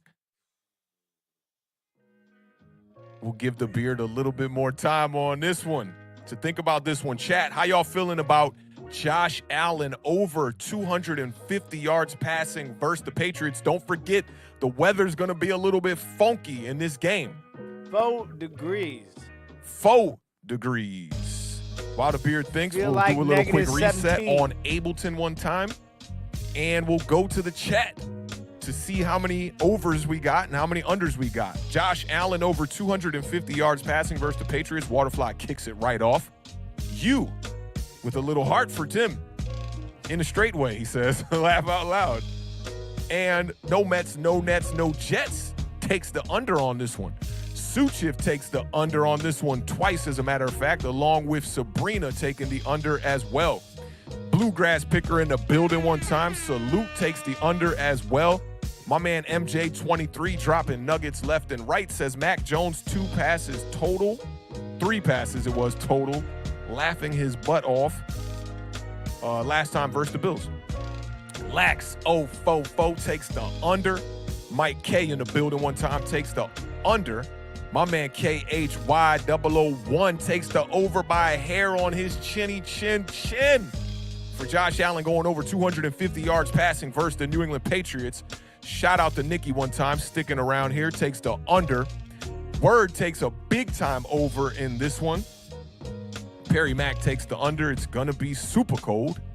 Sank Zappa one time in the building takes the under. Andrew Boyle takes the under. Los Collect says under. Hell no. Bill is all over that, talking about Bill Belichick. Old man Rob takes the under. We got a bunch of unders in a row here. Mr. Mini Guy took the under. And we'll switch it up here with Cole Mack 84 tuned in on, I believe that is the Twitch logo. Yeah. 260 yards, he says. He's taking the over. Stephen White takes the over.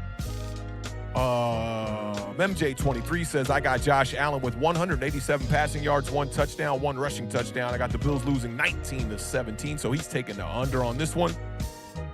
Waterfly says his face hurts from laughing. Shout out Waterfly one time in the building. And Stephen White says it'll be 301 yards passing for Josh Allen. I'll kick this one off again. I got Josh Allen over 250 passing yards and don't care about the weather.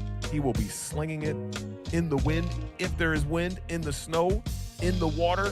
Shout out Captain Planet one time. With our powers combined, Josh Allen will go over 250 yards passing. Captain the Beard. Planet. Oh, here it goes. I don't like when he sings this one. I don't like this one. Evolution down to a zero. I don't like when he does it. Keep going. What's the next one? That's it. I'm going to take Josh Allen under 250. The Beard takes Josh Allen under 250 He's gonna fall yards. in like right around 243 yards. All right, I'm gonna need you to take some notes on this one for all your over-unders, just so we can come back and revisit this on Sunday morning on the parlay. So you had under the 250 passing yards for Josh Allen. You had over the 85 receiving yards for Jamar Chase.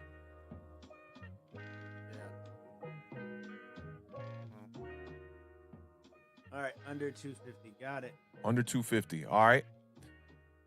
Staying in the AFC, let's go next to the Chiefs-Pittsburgh Steelers game. Shout out MJ one time. Beautiful and voice. We're going to go here. Patrick Mahomes over 265 passing yards versus the Pittsburgh Steelers. The chat, let me know how you guys feeling about Patrick Mahomes over 265 passing yards on the day versus the Pittsburgh Steelers. MJ23 says, beautiful voice. Yep, thank you. These are not easy, man. Wait, how do you know he was addressing you on that one? So I just finished singing. I just finished singing. I think he's being a little bit sarcastic on that one with the man, you was in it though. You had your singing face going. You know how you got hit them notes and yeah, it comes from the gut. You know what I'm saying? Go to the gut. Shout out Stephen White. You sing with your voice. You sang with your gut. I like that. I like that. Yeah, you got to sing from the gut for sure. You know, some of these singers out here with this auto-tune vibe be coming in the studio singing from the nose. Doesn't yield good results, man.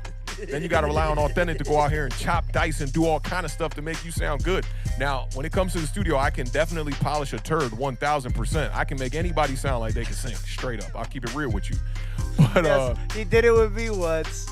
oh, yeah, I can make anybody sound like they can sing. Definitely. But shout out Word one time who was, oh, no, actually, MJ23. And I might be wrong on this one. Okay. So we had no Mets, no Nets, no Jets actually pull up first and took the under 265 passing yards. Bluegrass Picker took the over. Mr. Mini Guy takes the over. MJ23 takes the under, says the Steelers will shut him down and upset. Word takes the over one time in the building. Stephen White takes the under 265 passing yards versus the Steelers for Patrick Mahomes. Lax 044 takes the over 265 passing yards one time. Mike K takes the under. Cole Mack holding us down one time on Twitter takes the over 265 passing yards along with Stephen White and KHY001 and Sabrina one time and Old Man Rob. Waterfly takes the under 265 yards. We got Nikki still holding us down in the chat one time, taking the under 265 passing yards for Patrick Mahomes against the Pittsburgh Steelers. And I think those are enough votes. We'll get Suchith one time here. Late vote coming in for the over. The Beard, what you got? Patrick Mahomes over 265 passing yards versus Steelers. What you got? Under. The Beard is taking under. I hope you can you write down my scores as well too, or my over-unders as well? Well, I was over with you on you could just put like a check or an X, but I was over Jamar Chase, over Josh Allen with the yards. I'm going over Patrick Mahomes here. I'm going over. Passing yards. Straight overs over here, man. I'm going 3 overs, okay?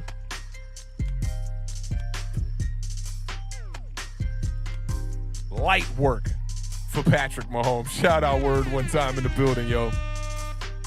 Oh, KHY pronounced Kai. Kai. Appreciate that, Kai. That's Kai good to know, man. 001. Kai 001. That kind of flow a little bit better than KHY. Kai 001. I like that. Hey, big shout out to my man Paulie in the building. Shout out Hail Paulie to the one W. time in the building. Might be the last time we get to say hail to the W because it's looking like Defenders or something crazy y'all might be going with for the name. Definitely ahead, looking forward to that February 2nd, the name reveal. We'll see how that goes. I saw somebody, I think Colin Coward was saying they leaked what the name might be just to kind of see what the fan base would say so that they can maybe go with one of the other names. We'll see how that goes, man. But looks like the Beard has under 265 passing yards for Patrick Mahomes against the Steelers. I'm taking the over in that one for sure. Light work for Patrick Mahomes, as my man Word XXI says in the chat. Now we're going to take this one to the NFC on a team that is known to predominantly run the ball, but I want to know what you think about this one. Devonta Smith under 53.5 receiving yards versus the Bucs. Are you taking under or over in this one? Let's see what the chat has to say about this one. You really did 53.5. I did 53.5. I saw this one as a player prop on one of these sites, and I said, that's a great number. Let's go with the 53.5 for Devonta Smith. Shout out to Paulie says Washington don't deserve a name. And I saw somebody came in with some breaking news. Shout out MJ23, man. Been holding us down with some major nuggets and some breaking news now. David and Fournette both look to be a go this Sunday versus the Philadelphia Eagles is what sources are saying. We appreciate that, fam. Mike B says Defenders with big laughing emojis one time. Now, MJ23 is taking under 53 receiving yards for Devonta Smith versus the Bucs. No Mets, no Nets, no Jets is taking the push. You can't take a push on 53.5. I know, that's kind of what I'm thinking about here. They put the half there to eliminate the push. So let's just say he thinks he's going to get 53 receiving yards on the day. I'll give you that. Sabrina takes the over 53.5 yards. Nikki, same way. Mike K is taking the under. We got a bunch of unders in a row from Mike K, from Word, from Waterfly, and from Mr. Mini Guy. Word says he's getting like 15 yards tops. They going to run the ball. Definitely feel you on that. Cole Mack still holding us down over there on Twitch. Takes the over 53.5 receiving yards for Devonta Smith. Kai 001 takes the under on this one. No Mets, no Nets, no Jets. Correction says 53 yards is what he'll get. Stephen White takes the under along with old man Rob. The Beard. What you got, man? What you got? Under 53.5 receiving yards. Suchith coming in late again with the vote one time. Last minute takes the under as well. I'm going over. I'm going over. I mean, this is the thing. Devonta Smith can get it done on just a few catches. I think he'll have about 3 or 4 catches, and he's going to be hovering somewhere right around that mark. I'm going to give him 3 catches for 65 yards. This is a big game, spotlight game for him. It'd be real nice for him to put up something, maybe a touchdown even on the board as well. But I'm going to go over the 53.5 receiving yards for Devonta Smith on the day. The Beard is going with the under. Mike K clarifies you can't take the push. He says 53 yards. So in reality, that'll be the under for no Mets, no Nets, no Jets, man. We appreciate all of y'all sticking around for this over-under segment for the Super Wildcard Weekend of the playoffs here, man. This has been a good show. We're about to hit that 3-hour mark, and it really felt like it flew by, man. It really feels like about an hour. But we got a couple more over-unders before we get up out of here. Y'all know what it is, man. Hit that subscribe button if you're new here to Awthentik and The Beard. This one's interesting. This one is interesting. Here we go. This one's interesting. I think you're going to like this one. I like this one for sure. And you know where I'm going. Odell Beckham Jr. will not score a touchdown versus the Cardinals. Chat, what y'all think about this one? Are you taking the over? Odell Beckham will have a touchdown? Or are you taking the under? And Odell Beckham will not score a touchdown versus the Cardinals in their playoff matchup for the Rams at home. Let's see what the chat talking here. Get them a little bit of time to get their votes in. I know this is a tough one. It might take you a little bit of time. You know what I'm saying? Especially for all my Giants fans out there in the building. I'll let you rock to the sounds of some authentic vibes here while we let the Beard get his Jeopardy on and think about if he thinks Odell Beckham Jr. will not score a touchdown versus the Cardinals here. Early in with the first bet here is your boy, Mr. Mini Guy. He's taking the over. E. Suds is taking the OD on this one. He thinks Odell Beckham will get a touchdown. Now, he did not score a touchdown in the season finale in Week 18 with the Rams there. MJ23 says OBJ will not score a touchdown. The Cards are 9-0 on the road. That's a good stat. Nugget. They've lost 9 of their last 10 against the Rams, though. So we'll see how that goes. Double nugget. Bluegrass says he's taking the under, but Odell will get 100 yards. I think that's very, very, very optimistic. Oh, okay. So I was jamming to the beat, and then the beat dropped. So I was going to drop a bar, but I'm not going to drop a bar. So Bluegrass says under, but 100. We'll pick this up right here. Kai 001 says, oh, Dell. Word says push. Why they do me like that, dog? I don't know, man. Why is StreamYard doing me like that today, man? Shift, man. Big shout out, old man Rob says, he would have 2 touchdowns.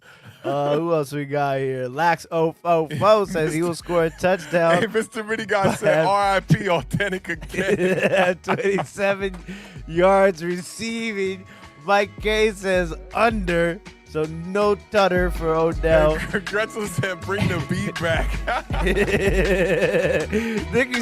The funny part was I was jamming, so I wasn't even looking at it, and I heard the beat stop, and I looked up and I was like, oh, I'm on the screen by myself.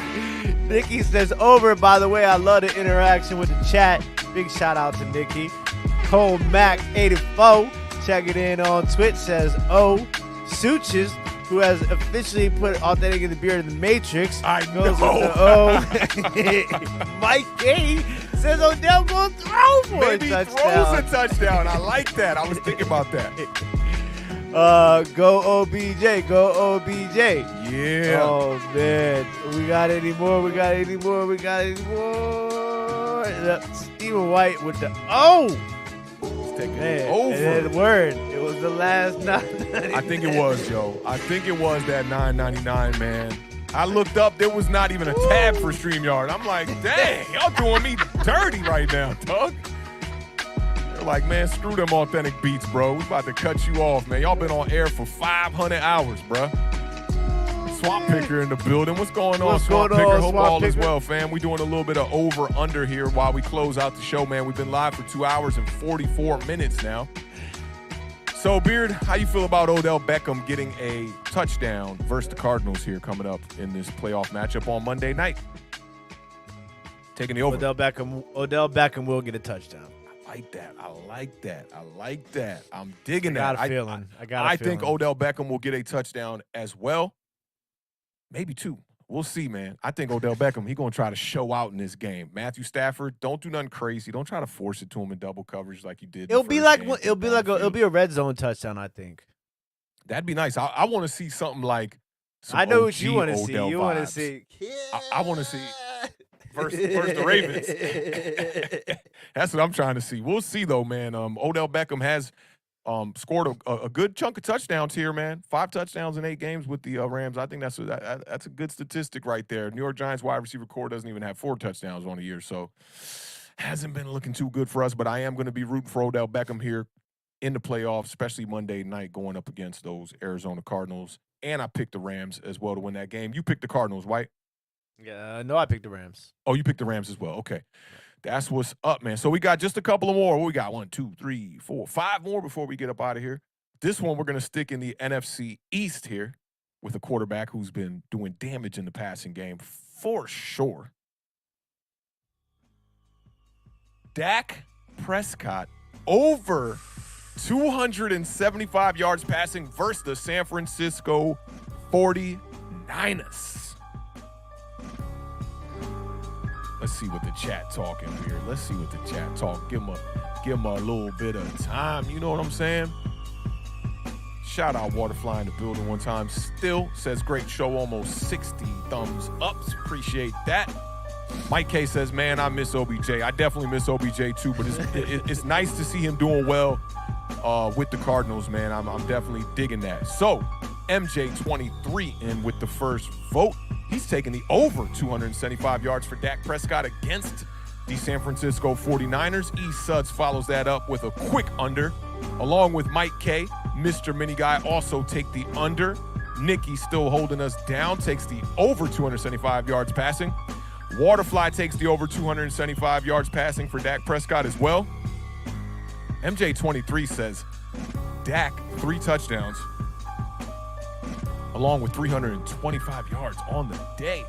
Word is taking a major U, takes the under on Dak Prescott's 275 yards passing. My man Kai 001 says he couldn't pick an easier O. He's taking the over 275 yards.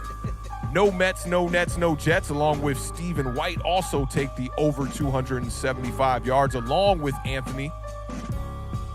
Suchith and Old Man Rob both take the under on this one.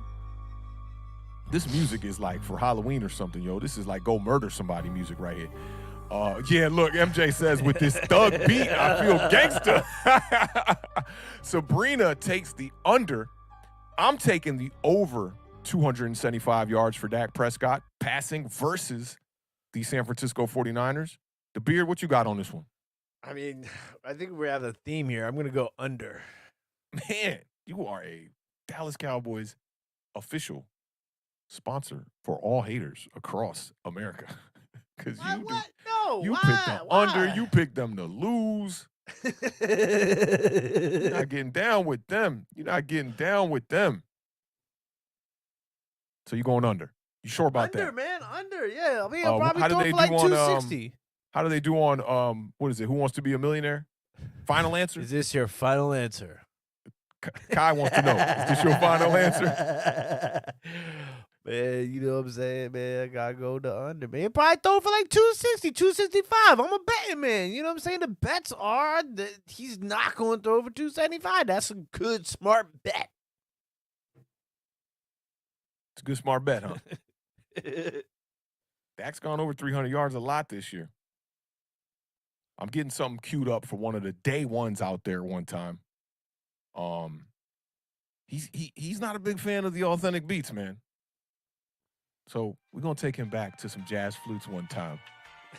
Just for my guy one time. Waterfly in the building. You know what it is. Giants Nation, stand up. He requested a little bit of trivia time music, and you guys know DJs cannot stand when you come up to the DJ booth and go, hey, man, can you play that song? I just want to hear that one from Justin Bieber, the one. Nah, bro, I'm not playing that. See your way to the back of the club. But since Waterfly's the homie, I'm going to give him a little bit of jazz flutes for this next over-under vibe one time. I hope the chat is ready. Waterfly says $20 on the 275 yards passing for Dak Prescott, Beard. Taking that bet? Under. No $20 bets until week 2 playoff. Okay, no bets for the Beard until week 2, so that is off the table. All right. Lax says he misses trivia time. You got to go back and check out our last show, man. We definitely did some cool trivia time. And we did a Who Am I segment, which was really cool. My man, Mr. Mini Guy, says that OG elevator music. You right about that one. The Beard, are you ready? I was born ready. Chat, I know y'all ready. Let me see some biceps in the chat one time before we see if you are going to take the over-under on this next one. MJ23 just making up over-unders over here as we go along. I appreciate it, fam. Tom Brady will throw 300 yards over or under. That's a good question. Real quickly, Beard, what you got on this one? Tom Brady over 300 yards or under? Over. I'm taking the under on Tom Brady for 300 yards versus the Philadelphia Eagles. That's going to be a good matchup. Shout out to everybody in the chat with the biceps popping. Waterfly says, okay, $40 next round, the Beard. Get your wallet ready, my man. No Mets, no Nets, no Jets says under the 300 passing yards for Tom Brady. Okay, now the next one on the table is Jimmy G throws over 225 yards passing versus the Dallas Cowboys. At 225 might be a little bit ambitious. We'll see what the chat is talking. That's easy. Easy money. Easy money. Easy money. MJ23 coming in hot with the first answer one time. He's taking the under. Mike K does not agree with MJ23. He's taking the over 225 yards passing for Jimmy G. Suchip takes the under as well.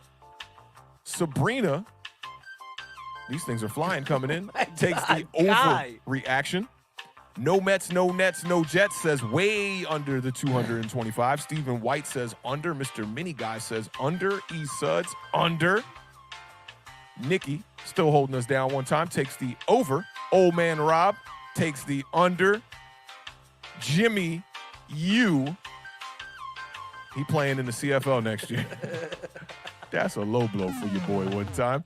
Bluegrass picks the over as the Jazz Flutes reset themselves. Waterfly says over, over, over. E. Suds, oh, I heard 325. Still under. I like that. Shout out Marjorie in the building with the biceps one time. The Beard, how you feeling about Jimmy G going over Easy 225 money yards? He Easy says money easy money over. We haven't agreed on any of these yet, and the only reason why I'm thinking about this so long is because I agreed on 2. Oh, we agreed on 2. What were the 2 we agreed on? Let me see where my head was at. Jamar Chase over 85 yards and OBJ to score a touchdown. Oh, yeah, and OBJ to touchdown, yeah. I think Jimmy G is going to go under 225 yards passing versus the Dallas Cowboys. He says I'm high. I don't, maybe. The dude averages the most yards per completion, and the Cowboys give up the 3rd most yards per completion. How many yards per game does Jimmy G have? He probably averages 240 per game, 220 to 240. Let's take a look at Jimmy G's statistics, yards per game, per ProFootballReference.com. Shout out Cernock. Cernock in the building. What's up, Cernock? Jimmy G is averaging 254 yards per game in the 2021 season. His career, 188 yards per game. The Beard takes the over. I myself am going to take the under. Kai001 says he's appalled, Mr. Beard. Not feeling that over 225 yards passing. We gon' see. Waterfly says he'll be throwing from behind. So that is a good point right there. Maybe he's throwing from behind. I mean, that could be true for sure. Easy money. Easy money. Clip this up, editing department. This should be a good one, either in favor of the Beard or in favor of the chat and Authentic. Easy money.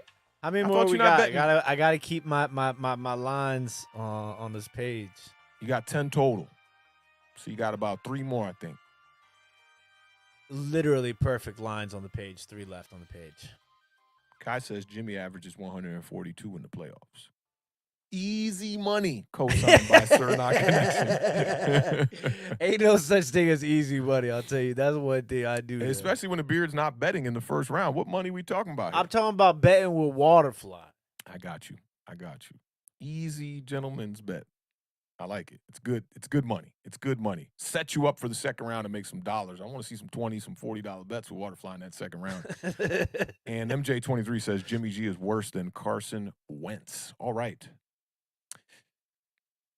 That's kind of a good comparison right there, I will say. The Carson Wentz, Jimmy G, Sabrina said she wants to change it to an under.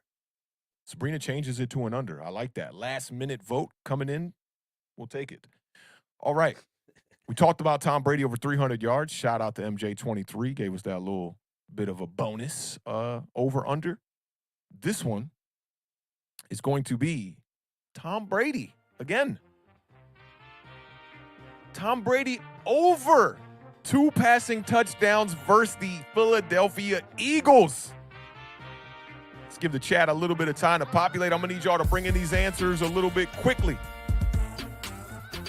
Brady over, says MJ23. MJ23 is on it. Coming in with the first votes hot. Suchith says over 2 passing touchdowns for Tom Brady. Nikki says way over. Suchith says, oh. No Mets, no Nets, no Jets says way over. Cernock's Connection over all day. Stephen White over. Waterfly over. Mike K takes the push. I like that. That's a good one to take the 2 touchdowns. I like that.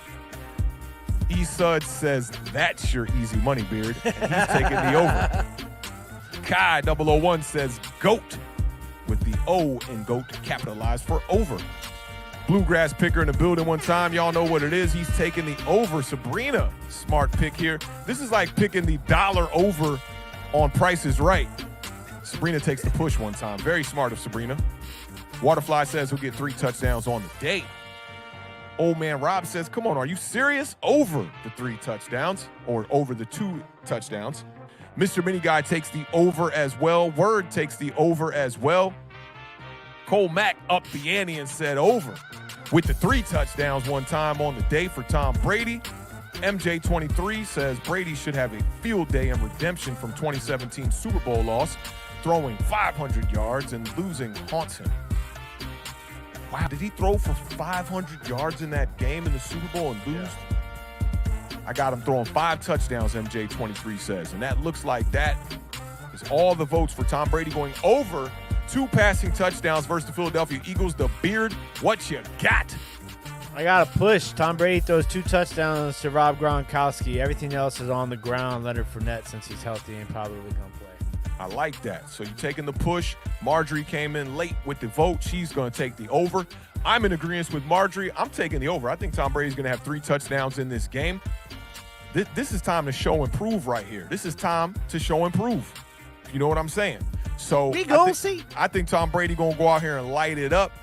My man MJ23 said, Beard, take a lap. Oh, my God, a push with the laugh out loud. Shout out MJ23 joining us on this version of Over Under and this Wildcard Weekend preview from Awthentik and The Beard, man. We appreciate you pulling up. All right, so The Beard has the push. I'm taking the over on that one. We got just a couple of more before we get y'all up out of here. 2 more. I love this next one. Same game. Let me get something hot for this one right here one time. You know what I'm saying? Let's go right here with this one time. Jalen Hurts will not throw an interception versus the Bucs. Jalen Hurts will not throw an interception versus the Tampa Bay Buccaneers. The chat, what you got? This is our second to last one before we get y'all up out of here. Let's see who's going to come in with the first vote. MJ23 beating y'all out again. Says Hurts throws 3 interceptions on the day. He's taking the over. Waterfly takes the under. Hurts will not throw an interception on the day. Mike K with an over. Stephen White with an over. Cole Mack takes the under. Esud says, damn, the Giants fan in me says you. Now, don't forget that Jalen Hurts did throw 3 interceptions against our New York Giants in that last matchup. You got Suchith here with the under. Mr. Mini Guy says, that's a big fat you. He's taking the under on this one. Marjorie also takes the under.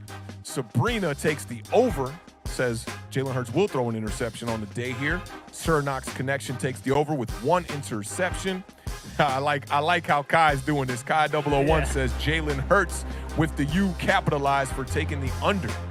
Lax 044 takes the over on this one. And Old Man Rob says LOL with capital L's and O's. A little bit of pun intended there. Over, no interceptions for Jalen Hurts versus the Bucs. Nikki also says over. Shout out NY's finest in the building one time. What's up with you, fam? Hope all is well. MJ23 says Giants fans are used to interceptions after having to use Daniel Jones, Mike Glennon, and Jake Fromm for the whole year. That's a low blow right there, bro. That's a low blow, MJ. Man, I thought we was cool. Here you go out here dogging my quarterback situation. Nah, I think the quarterback situation for the New York Giants is the worst in the NFC East right now, and definitely have been struggling. Daniel Jones, he's trading lack of interceptions for lack of touchdowns. I don't like that. All the votes seem to be in. We'll see if anybody cast any late ballots here. Esuds just puts a thumbs down on this one. I don't know if that's for MJ23's comment or if he's taking the over against Jalen Hurts, or maybe taking the under. Beard, what you got? Is Jalen Hurts going to throw an interception on the day here or what? Yeah, it'll probably be on a Hail Mary either at the at the end of the second quarter or end of the game. But yeah, he's going to throw an interception. I like that take because the Philadelphia Eagles will probably be playing from behind in this game, and you're right. Maybe a Hail Mary, some last late heroics down by 2 scores or something like that. You see Jalen Hurts out there trying to wing it, and he gets an interception. For me, Jalen Hurts will not throw an interception. I'm going to take the under. So you think he'll throw 0 interceptions? Yeah, I don't think he throws an interception in this game. I think Awthentik just doesn't want to agree with the beard and the hey, listen, money. Man, I always knew I never liked you. I'm just looking at these notes, man. I'm just like, hey, yeah, man. trying to keep that theme going. Hey, all right. I'm trying to Somebody's going to be right on going. 90% of these, though. That's a good thing. That's what's great about it. One or two of us is going to be right on the 90% of these. You see how I'm doing that? I'm setting up the alley-oop for this to be a great Twitter clip, Shout out to the editing department, man. Y'all make sure y'all get this, man. One of us is going to look great on these over-under picks. All right, so, y'all. Somebody said ask the chat about a fumble. Let's get I like MJ23 throwing these little, extra over-unders in there, these little sidebar over-unders. I like that. So, chat, what y'all think about this? Jalen Hurts fumbling in this game? Jalen Hurts will not fumble in this game. Y'all taking the over or the under? Beard, you can go ahead and put your vote in while the chat is putting in their vote. I'll keep an eye on the chat as well. He'll fumble, but it'll be recovered by It'll be recovered by the Eagles. Man, Ooh, I like that. Yeah. I make up words sometimes that aren't even like words, but they've just but I say them like they're a word. Them Timisms, man. Those beardisms. I like those. Recoupled. Recoupled. How you say that? Recoupled. What 2 words are we fusing with those? Recoupled? Fumble and recover. Recoupled. I'm sorry. I thought you said recoupled. Recoupled No. with a V there. I like that. So the chat says Nikki's got 0 fumbles. What else we got? Mr. Mini Guy took the under. Stephen White took the over. Waterfly took the over. MJ23 on his own over-under says 1 fumble. He's taking the over. Cole Mack takes the under. Bluegrass takes the over. Kai 001 takes the over. What else we got? Mike K says he'll fumble. 1 rushing touchdown, 1 passing touchdown, and 1 interception. That's a lot going on over there. Old man Rob says he agrees with you, the beard. And Suchith says he's going to take the over with the fumbles. Don't forget this is for fumbles, not interceptions here, even though that's not on the screen. What you got, Beard? You said? I say he was going to recover. You recover. That's right. So 1 fumble, but he recovers the fumble. I'm going no fumbles on the day. Chat kind of seems a little bit split there as far as the over-unders. All right, so we got 1 more to go. I had the beat lined up. Here it is right here. 1 more on the day as far as the over-unders go. Can't wait to go over these on Sunday morning on the parlay and see how many of these we actually hit. Maybe we'll wait till our Tuesday show, our recap show, to go over all of them, because Sunday morning we're going to have a couple games that won't hit as far as these over-unders yet, because the games will have not been played. But make sure, nonetheless, to tune in on Sunday at 11 a.m. Eastern Standard Time for the parlay. We still working on the format for that show. That should be a really fun one. We're going to keep it very lighthearted and a little bit fun like this one is, with fantasy football coming to an end here. Beard, you ready for this last one? Yes, sir. Man, we appreciate everybody in the chat rocking with us, man. Y'all know what it is, man. Awthentik and The Beard. If you're new here, hit that subscribe button. And, we'll continue to bring y'all that fire content throughout the playoffs, even though both of our teams are eliminated. The last one will feature on another Los Angeles Rams wide receiver. I don't know why the title in StreamYard added an extra O, which would look crazy. I'm hoping the graphics department did not mess this one up.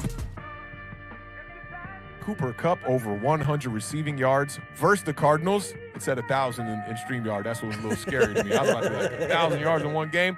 Let's see what the chat is talking about for Cooper Kupp. Over 100 receiving yards on the day versus the Cardinals in their Monday night matchup. Let's see what we got here. MJ23. I think Word has to take off. He says, stay frosty, chat 100. We appreciate you pulling up, Word. We will catch you later. My man, Steve White said, recumble. Recumble. I like that. MJ said, the last B want to make him Dougie. Shout out MJ23 with the Dougie vibes. Teach me how to Dougie. Sabrina says over for Cooper Kupp going over 100 receiving yards. Waterfly says over. Oh, I got to stretch them shoulders out one time, bro. It's been a long stream. I don't want to know what it's going to feel like to get up from this chair. All right, it's been a very long stream here. Nikki takes the under. Stephen White takes the under 100 receiving yards for Cooper Kupp. Old man Rob takes the under. Mike K takes the over. My man Kai, Cobra Kai 001 says, come on, man. What we doing here? Easy over. Cole Mack, 84, holding us down over there on Twitch, takes the under. Marjorie Simmons holding us down on the sidelines with the report from the sidelines every week, all 18 weeks plus the playoffs, takes the over. Mr. Mini Guy says, man, that's late 2000 vibes. That's what's up. Shout out my man, Mr. Mini Guy, one time in the building. E-Suds takes the overreaction. Cooper Kupp, MJ gives us a little side bet. So let me see y'all put this one in the chat.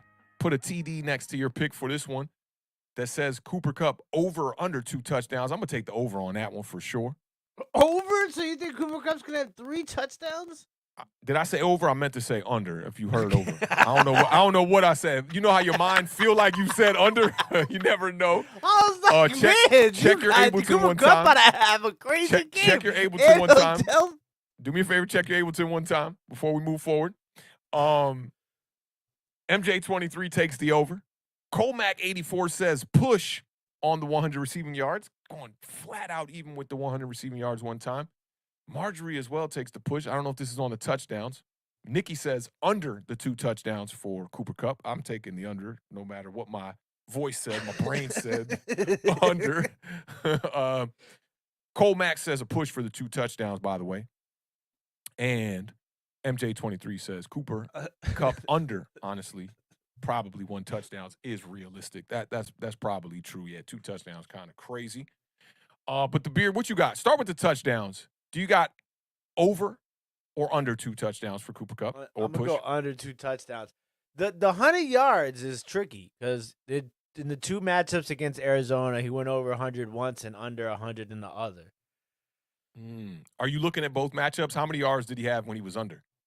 60 something. Okay, so not And crazy then when he was over, he had 123. So you Okay. take those 2 together, it's like You got 180, 190. That's average under 100 yards, like 90 I like yards. that. I like your math. I like you. You know, you So- was always good at math, bro. So I'm gonna take the under. I think he goes like for 90 yards. 90 yards. So you're going under the 2 touchdowns, just like Sabrina, and you're going under the 100 yards. That's probably the stupidest one I made, but yeah, I'm gonna The go under 100 yards, yeah, because I do Yeah. think they'll die trying with Cooper Kupp doing his thing. Yeah, I mean, exactly. 200 targets, bro. Like I'm going to say over. he's going over. He's changing it last minute and going with the over 100 yards. All right, and we got one last request from MJ23. Y'all know how we do over here at Authentic and the Beard, man. We definitely take these over-unders from the chat one time. Y'all are fam. So we got one more. And while we highlight that one, I'm going to take this one off the screen just to not confuse you all. Last random over-under. Deebo Samuel over or under 2 touchdowns. Total, rushing or receiving. What you got on this one, Beard? Push. I think he gets 2 touchdowns. Taking the push. I'm going to go under the 2 touchdowns. I think with the 49ers, it's imperative that the Dallas Cowboys find a way to just limit Deebo Samuels in everything that he does. I think that'll be the number one thing as far as the defensive game plan for the Cowboys, and I think they'll find a way to execute it. As far as the chat goes, let me see. Wait, are you going over or under Cooper Kupp 100 yards? I'm going to go over the 100 yards for Cooper Kupp. Over. Yep. Detroit Matt Stafford needs to stay in that jack box, is what Stan Albert says. Shout out Stan one time for pulling up. Marjorie says under the 2 touchdowns for Deebo for her. Nikki goes under. Bluegrass goes under. Stephen White goes under. Sabrina takes the push. MJ23 said probably the push on the 2 touchdowns on his own side bet. E. Suds takes the push. Old man Rob under. Cole Mack takes the push. And Kai says, y'all seen what happens to Deebo on Friday night. My Cowboys ain't letting that happen. Shout out to Kai We gon' see. 001 one time for holding us down throughout the whole entire stream. But as the Beard says, shout out we will Kai see. 001. Yeah, Kai been here, and a few others have been here for the whole entire stream. Beard was giving you the hoodie vibes, mellow hoodie vibes one time. Said, nah, it's not quite hoodie time yet. He'll put the hoodie down when it's time to bet Waterfly $40 a game. But, man, nonetheless, man, we definitely appreciate all of y'all pulling up for this show, man. This was a fire show, man. I had a really good time. My shoulders are like, bro, what are you doing, man? You've been on air now for 3 hours and 11 minutes and 49 seconds. Still got people in the building holding us down, man. We definitely appreciate all of y'all. Y'all know what it is over here at Authentic and the Beard. We're going to keep the vibes light throughout the whole playoffs. It should be a really, really, really interesting playoffs. And then once we get to the offseason, man, we'll see what happens with the quarterback situations with both of our respective teams, and for the New York Giants, who they're going to bring in at GM and for the coaching position, man. I think there's a lot that's going to happen in the next couple of months in the NFL. And y'all know how we do over here, man. We're definitely going to be doing a couple more play-by-plays for the playoffs, man. That should be, a good time as well. Hopefully it yields better results than the Washington football team at the New York Giants play-by-play we did. I was miserable, Beard. I was miserable, I know you were, man. I was apologize miserable, for bro. you. I was very miserable. But before we get up out of here, man, any last words for the chat entering Super Wildcard Weekend, man? Nah, man. Hey, big shout out to everybody. Hey, big shout out to Cole Mack 84 holding us down on Facts. Twitch. Big shout out to MJ23 who says we earned a sub. Great show, guys. You guys rock. Appreciate that. Appreciate all the day ones in here. Appreciate everybody. Like this was a lot of fun. There was some good laughs and some good lines, you know what I'm saying? And just I mean, listen, Guinness Book of World Record for most nuggets eaten in a 3-hour sitting, man. That was a rack of nuggets. What, man? Because I need some nuggets right now. I'm going to keep it funky with you. I'm going to settle for some leftover pizza. That joint was cracked yesterday, though. But, yeah, definitely crush some nuggets, bro. I appreciate everybody, man. Like I said, we wouldn't be able to do this without y'all, man. Everybody with the biceps in the chat, we appreciate it, man. Nothing but love. Don't forget Sunday morning, 11 o'clock a.m. for the parlay. Yes, that's going to be a fire show, man. Y'all know what it is, man. Before we get up out of here, man, let's see some biceps in the chat. Coach Taylor, I hope you're still in the building. I hope you're the last one in the building when we sign off. Y'all know what it is, man. It's been all love, man. We appreciate everybody in the chat holding us down throughout this whole entire show, man. I had a blast on this show, man. I wish we could have this much fun when we're talking about our teams during the regular season. But unfortunately, the Washington football team won 7 games, and my New York Giants only won 4 games. You combine both our wins, and we right there with the Cowboys, still 1 game underneath. That's sad. We need to combine our quarterbacks, our records. Maybe we might be all right. Maybe have a playoff team here next season. But y'all know what it is, man. Keep raising those bars, man, for y'all in life and in all y'all endeavors that y'all, are trying to reach, all your goals, all that. Keep raising the bar, man. Keep living those dreams, man. Every day is another opportunity. Don't waste days, even though I know I waste days myself. I wake up and just bojangle all day long, come down, chill, maybe chop it up with you guys, man. But try to not waste too many days, man, and use your time wisely. Time is definitely money. Keep raising those bars. Keep living those dreams. We're going to continue to give y'all content 4 days a week until this season is over, and we got some nuggets for y'all in the offseason, man, that we're going to be breaking down, some quarterback situations, some drafts. Y'all know what it is, man. Elbow tattoos like my man Redman. We turning up, man. Trap rap dances. Y'all know what it is, man. We appreciate y'all every time we go live. Enjoy this weekend of games. We'll see y'all Sunday before the Sunday games. And, yeah, man, hope y'all enjoy this football. And for those out there with respective teams still in the playoffs, best of luck for y'all. I'm going to be rooting for the Cowboys. I'm going to be rooting for the Eagles. I want to see the NFC East win. And if you haven't seen See You Win video I released a couple of weeks ago, go get some clicks on that video one time. Y'all know what it is, man. Keep raising that bar. Keep living those dreams. Awthentik here. Beard over there. Left side. Strong side. Y'all know what it is, man. Peace.